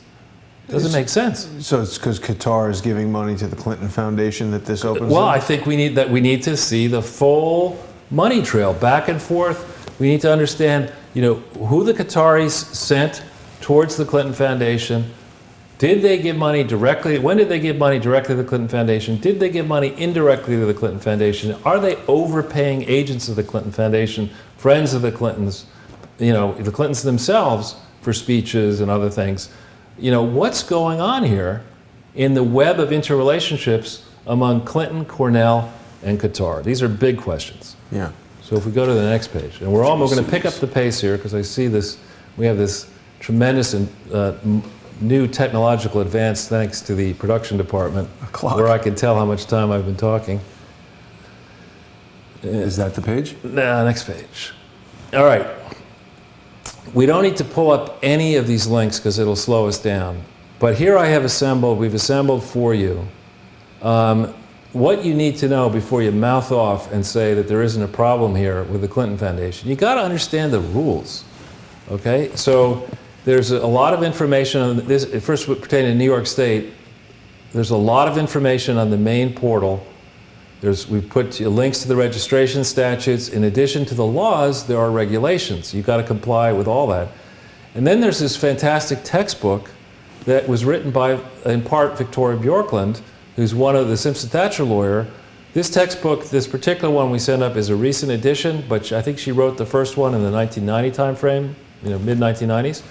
And it goes like 400 pages long or 500 pages long. It gives you the whole history of New York law and federal law and everything that you need to jump through hoops to satisfy. And the Clinton Foundation has done, it's like, no way, not us, no. So then for federal laws, there's an extensive guide to the federal web of disclosure requirements, a comparison of private foundations to public charities. I put here, why illegal activities are prohibited. You shouldn't really need to write a memo. Why illegal But nonetheless, activities somebody has written a memo at the IRS about why illegal activities are prohibited in charities, why foreign activities have to be tightly controlled.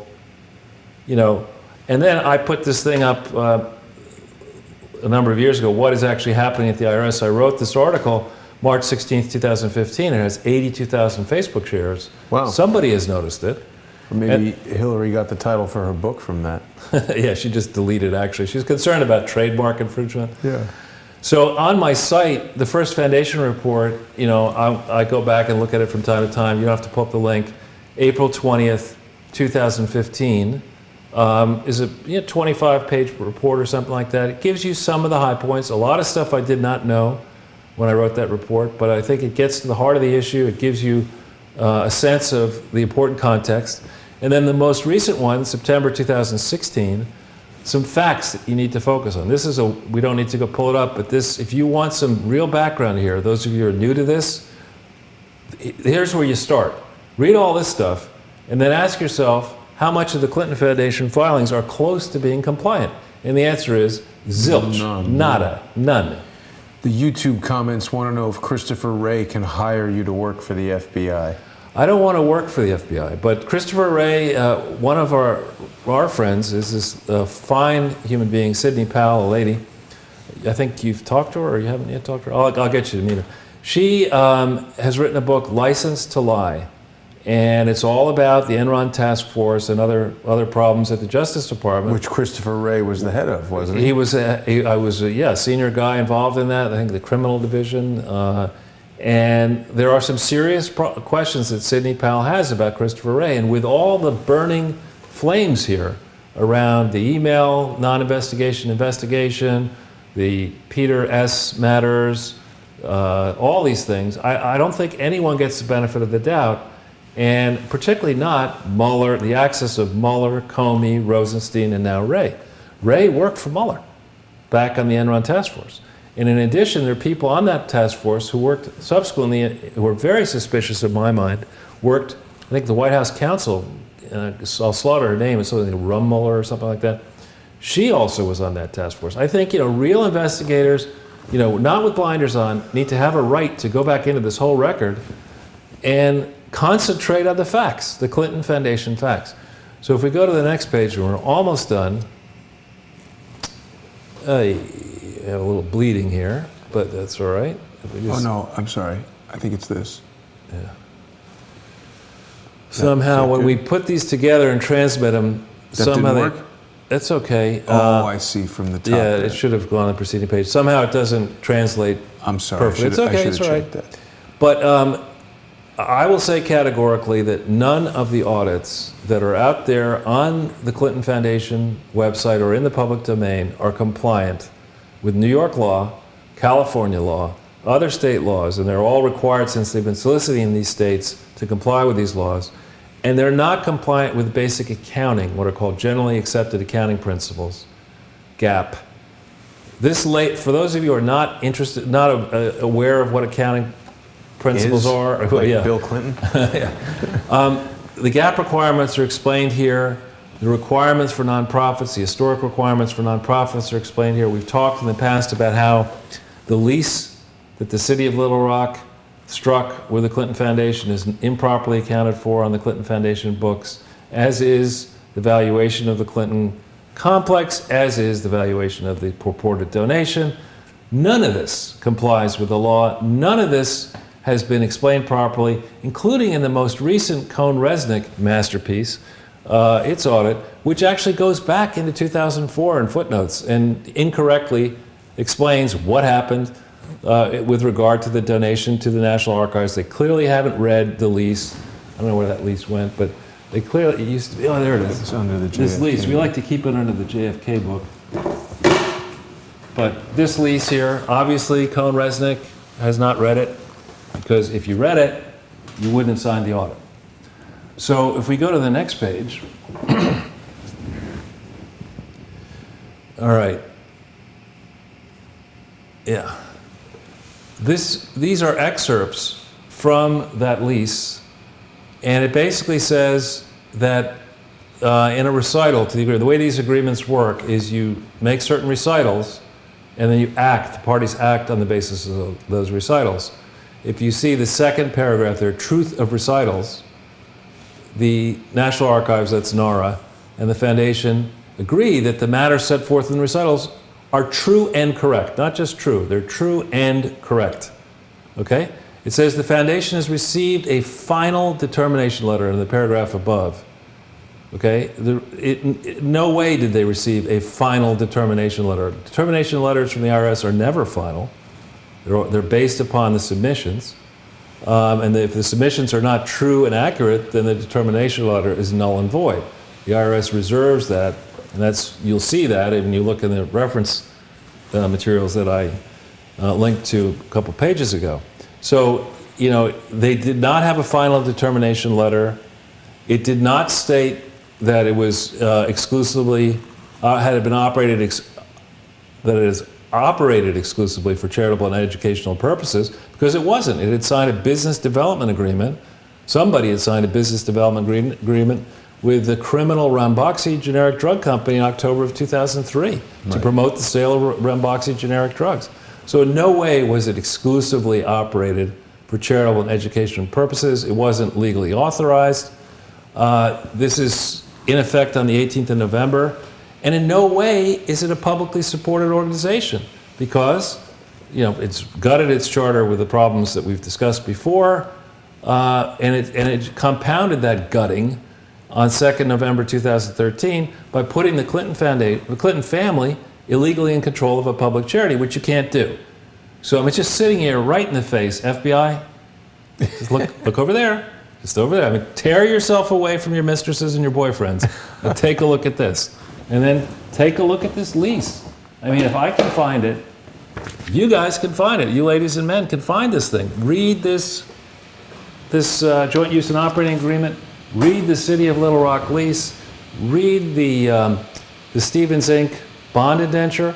Read the state filings. Read the correspondence file. Find the accountant's management representation letters and correspondence files. Find the correspondence files with the IRS. This is stuff you could get in a week. We go to the next page. Can't they just get it immediately from charleswortel.com? Well, I'm sorry, the correspondence file, I don't have that. All right, now, so here, this, if we go, the red stuff should have been on the preceding page, but that's okay. I don't know how it slips here. We'll have to. So these are some of the entities. There's two more on the next page. 15 entities in total. All right. So the main charity is now called Bill, Hillary, and Chelsea Clinton Foundation. There's something else called the Clinton Family Foundation. Bill's honorary co-chairman of the American India Foundation. He was honorary co-chairman of the International AIDS Trust. They were involved with this Clinton Foundation HIV/AIDS initiative, which may or may not have ever gotten a determination letter. I suspect it didn't.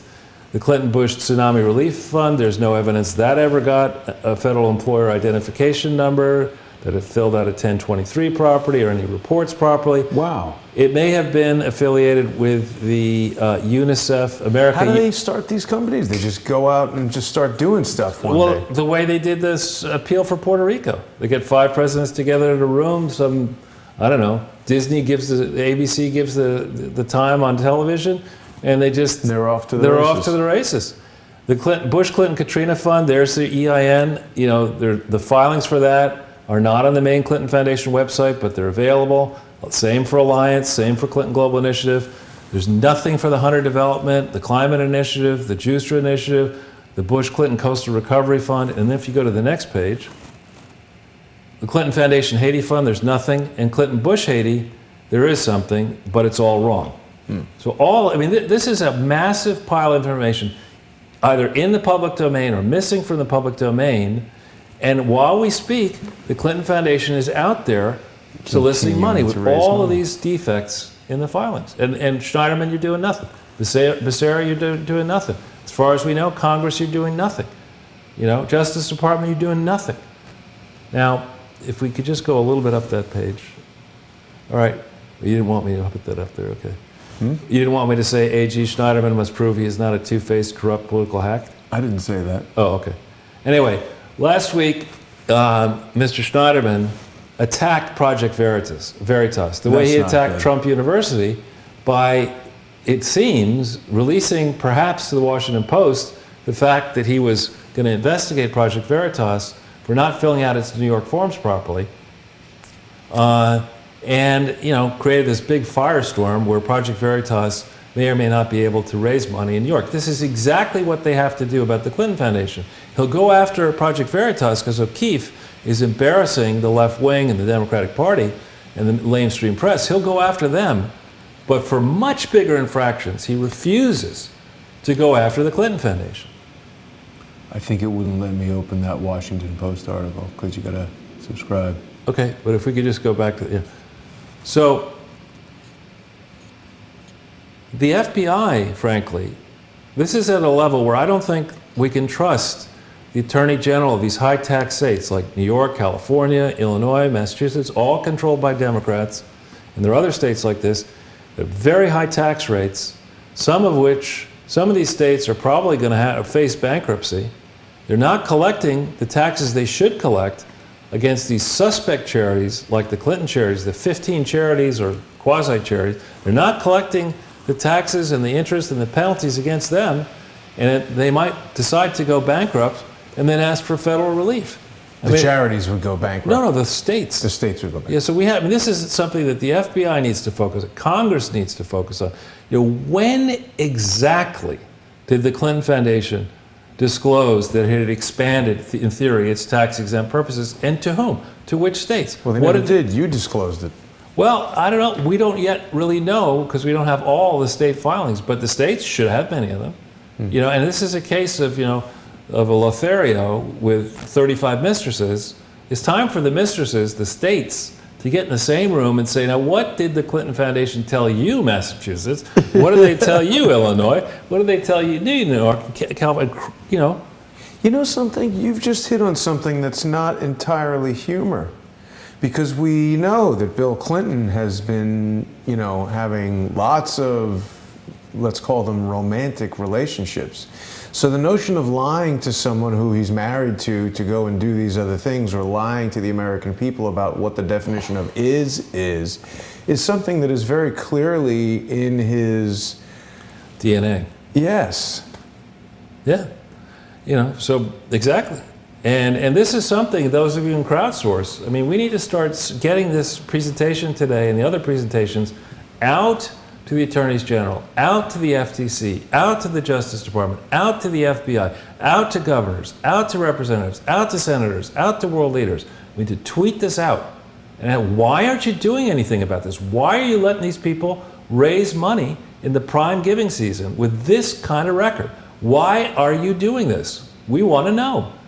And, when did the Clinton Foundation disclose its joint venture with a for-profit laureate? And to whom?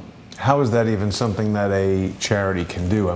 You could do it if you're doing it in furtherance only of your authorized tax-exempt purposes, but you have to jump through hoops to do it properly.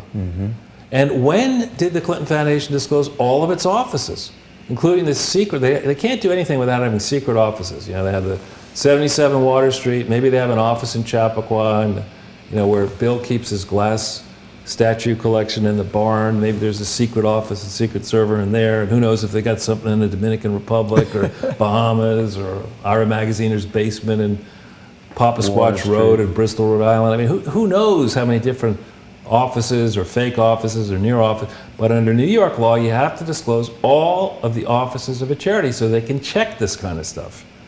Okay? So people on Periscope are suggesting that we link it. What we're going to do is the links to these presentations appear in the video descriptions of the YouTube videos. I don't think I can really add things to Periscope after the video is up. All right. Well, we're almost done. If we go to the next page, I think there might be one more question on this. We'll see. Yeah, two more. When are these people going to disclose their related party transactions? This is stupid, but what's a related party transaction? All right, so a related party transaction is when a director, a trustee, an executive, a significant donor enters into a transaction with a Clinton Foundation or a Clinton Foundation charity. So if Chelsea Clinton's husband, perhaps, operates a hedge fund, perhaps, Which he does. which the Clinton Foundation endowment may have been invested in. I'm not saying I know that to be the case, but He gets fees and stuff. that would have to be disclosed. Not simply that that happened, but how it happened. You know, what conflicts of interest were considered. Why his hedge fund rather than some other hedge fund? Well, you would have to disclose how the Clinton Foundation jumped through hoops and made a determination that this conflict was okay. Who was notified? Which trustee was notified? When? Was this a subject that might have been covered on a Simpson-Thatcher bill, hypothetically speaking, in December of 2011? That is possibly on WikiLeaks. You know, is this something that Simpson Thatcher is their law firm. yeah, they might have, you know, why would they have spent many hours talking to Mark Mezvinsky and submit a detailed bill to that effect, hypothetically speaking, in WikiLeaks? You know, what was that all about? So in the next presentation, we'll do some work on the mechanics here. We're going to showcase, and I really am poking fun at myself here, my first and only law. Okay, and this law is very simple. You take any person connected to the Clintons or their charities, you put their name in quotes, and then you put the word fraud into Google, and you check and see what happens. And it seems to work with a high degree of success. It's really very funny. It's like Colt 45 to Billy D. Williams. It works every time. It works every time. But so you take, there's this guy, Folieri, and his fake foundation. Yeah. This is a fun one. Please don't pull the links up now. This is something you can read to your heart's content. Those of you, there's some people I know in Hollywood who are looking around this and saying, you know, are there any scenes that could be fun? This Folieri and his fake foundation is hysterical. Vanity Fair does it justice in a lengthy article. Something to do with the Vatican, right? Yeah, I mean, you come up with the craziest possible story, and Doug Bann and Bill Clinton are going to believe it. Some guy, some Italian kid, you know, gets off, however he got here, we don't know. Let's say he got on Alitalia. He arrives. He's not going to come and want to be, you know, I don't know, a bartender at Cipriani. No. He goes and finds some, you know, well-connected lawyer and says, my father, he's connected in the Vatican. You know, I'm Italian, so I'm Catholic, and I'm connected to the Pope. Of course, I've been sent over here because my family's well-connected to dispose of surplus properties that are being sold, owned by the Catholic Church, and this is really to make it fun, to pay off the settlements that have to be paid against, you know, for the altar boys who were suing because the priests went after the altar. And these band and, you know, a very smart investor, Ron Burkle initially, and Doug and Bill Clinton, they fall for this hook, line, and sinker. They say, oh yeah, okay. Meanwhile, this guy... Did they fall for it, or did they just think, hey, we like this guy's style of fraud? No, well, first of all, what happened, if you go and, I forget if it was 2005 or 6, Bill Clinton actually, at the second Clinton Global Initiative, I think it was 6, it might have been 7, summons Folieri up to the dais at one of the meetings to make an example of his great charity. He's going to plant trees in, I don't know, Honduras or something like that. There is no Folieri Foundation. There is no tie to the Vatican. There is no real estate project.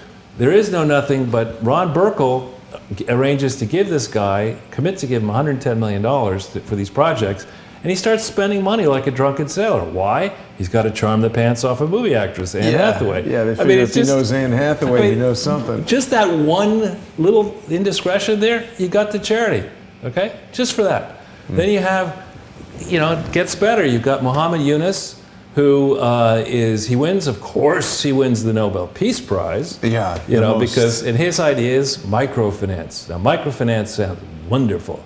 You know, the notion to the grandmothers and grandfathers who are sitting there thinking, you know, technology's advanced, banking's complicated, small banking probably could make sense. Developing countries, don't have a lot of money. Micro. I'll give him $5 for a goat. Our goat's only $5. Hundreds of millions of dollars go towards these Grameen charities that are operated initially out of Bangladesh. I'm sure Bangladesh is a wonderful place, but its corruption index is pretty high. Really? And Grameen Bank is so corrupt that the government of Bangladesh, a corrupt country and a corrupt government, decides too corrupt for me. Wow. And they take over this Grameen Bank. In WikiLeaks, there's a lot of disclosure about how Hillary and Cheryl Mills and all these people are really upset, and they put pressure on the female leader of Bangladesh to reverse course and support this fraudster, Muhammad Yunus. And I say it fraudster so bluntly because I've looked through the Grameen filings in New York, and it's epic fraud. They don't disclose. Grameen has an operation here in New York. You have to disclose your global operations when you create something, a charity here in the United States, and they didn't do that. So that's another one, yet another one. Then you have this guy, and he had no role in creating his name, but what do you say? You're sitting there, you're an agent, and you get this script, and it says, the chief operating officer of the corrupt Clinton Health Access Initiative, succeeding the Clinton Foundation HIV/AIDS Initiative. The name we're going to use is Mustafa Leavenworth Bakali. Leavenworth. And did they make that up, you think? that's his real name. Is he going to Leavenworth? Well, I don't know, but the point is he hasn't appropriately disclosed. Rikers Island was taken? Exactly. Mustafa Rikers Bakali. Or Alcatraz Bakali. Yeah. But they didn't disclose the Clinton Health Access Initiative. This guy is the chief operating officer of the Clinton Health Access Initiative, or he was. He also has a relationship with this investment fund, Leapfrog. It's a family of funds now that got its start in, I want to say 2005 or 6. And, Bill Clinton at one of these Clinton grifter initiatives promotes on a video Leapfrog. It's an interesting fund. You should invest in it. He does this himself. You're not allowed to do that in New York on video. The video exists. FBI, you can find it. And, this guy has not disclosed all of his conflicts. And Leapfrog is not this. Leapfrog used to have on its main landing page, a picture of Bill Clinton at the Clinton Global Initiative and touting this is an investment fund formed through the operation of the Clinton Foundation. You can't do this.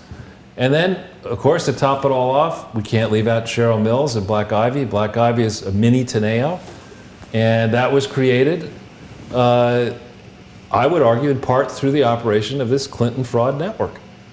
So these are just a few examples. Cheryl Mills has been working at the Clintons for so long. She was one of the people clearing documents out of Vince Foster's office in 1993. A long and distinguished... Before the federal investigators were allowed in there. Long and distinguished track record. I mean, these are the type of people who, for the due administration of justice, 20 years from now, 30 years from now, 50 years from now, history must know what happened, what really happened here.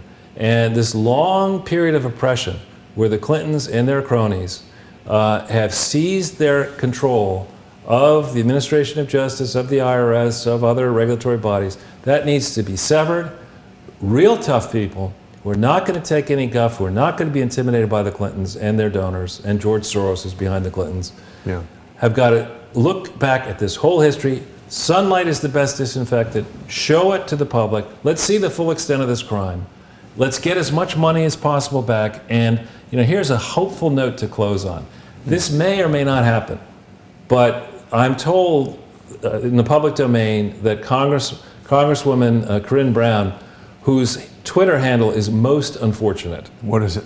Corinne Brown Con, C-O-N, which I think stands for Congress, but it was what... That's pretty funny. She will be, you can look it up on Twitter. She's Corinne, C-O-R, I think it's R-I-N-E, or I forget what it is, but she is due to be sentenced tomorrow, December 4th. Oh, right.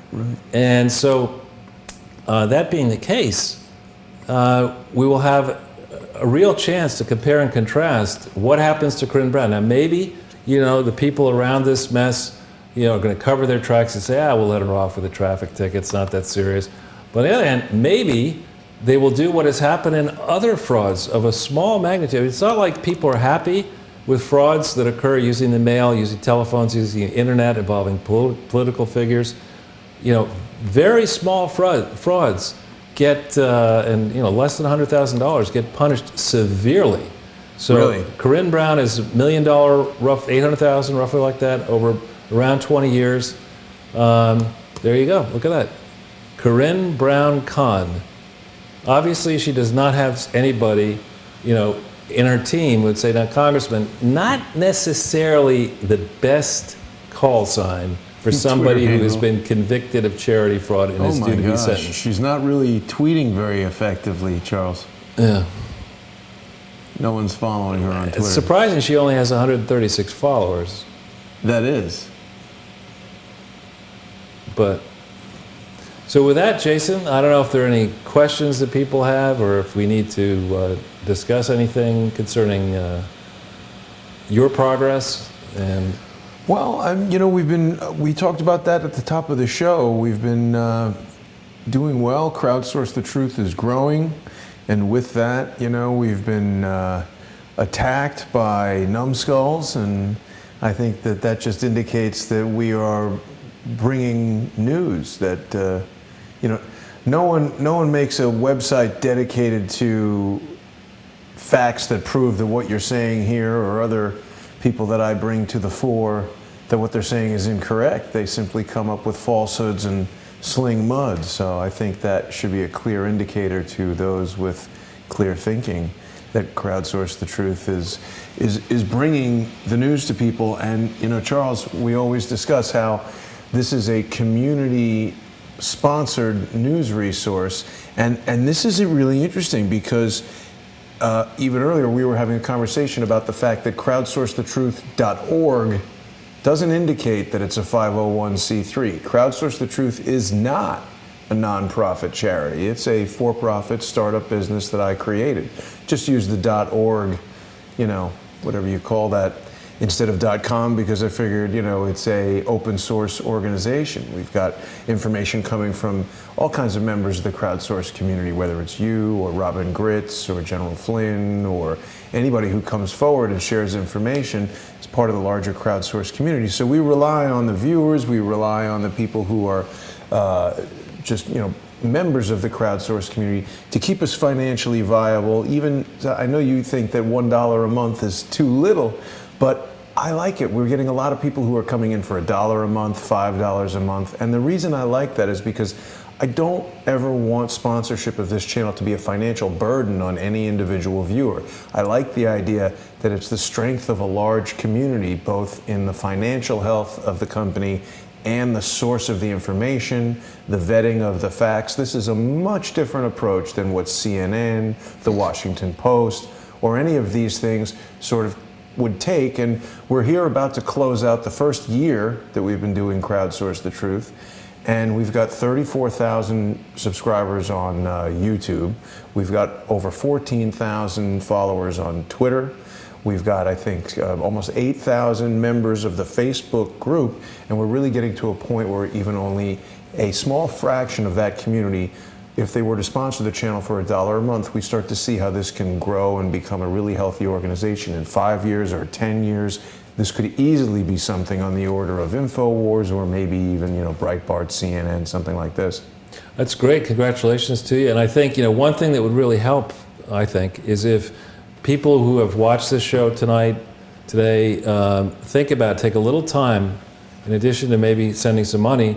Your time is enormously valuable, I think, to this effort. And if you could spend some time tweeting this out to Donald Trump, to Seb Gorka, to Sean Hannity, to David Knight at InfoWars, to, as I said, the attorneys general and those sorts of people, encouraging them not only to watch this, but to watch the playlist and read, and then explain to the American public why you're not doing anything, but why you're letting this charity solicit. We need to stop, we need to cut the funding off for this charity this week. Yeah, we could also tweet it to like James Comey and Robert Mueller and instruct them to watch their asses, because those guys seem to be in trouble. It would seem. All right, Charles, so I guess we'll see you on Wednesday. We'll get some more information together, and I think you've got so much information. It is important that we get it all out to everybody. Well, thanks so much for your time. And thank you, as always, Charles. All right, everybody, we'll see you tomorrow. Thanks for watching.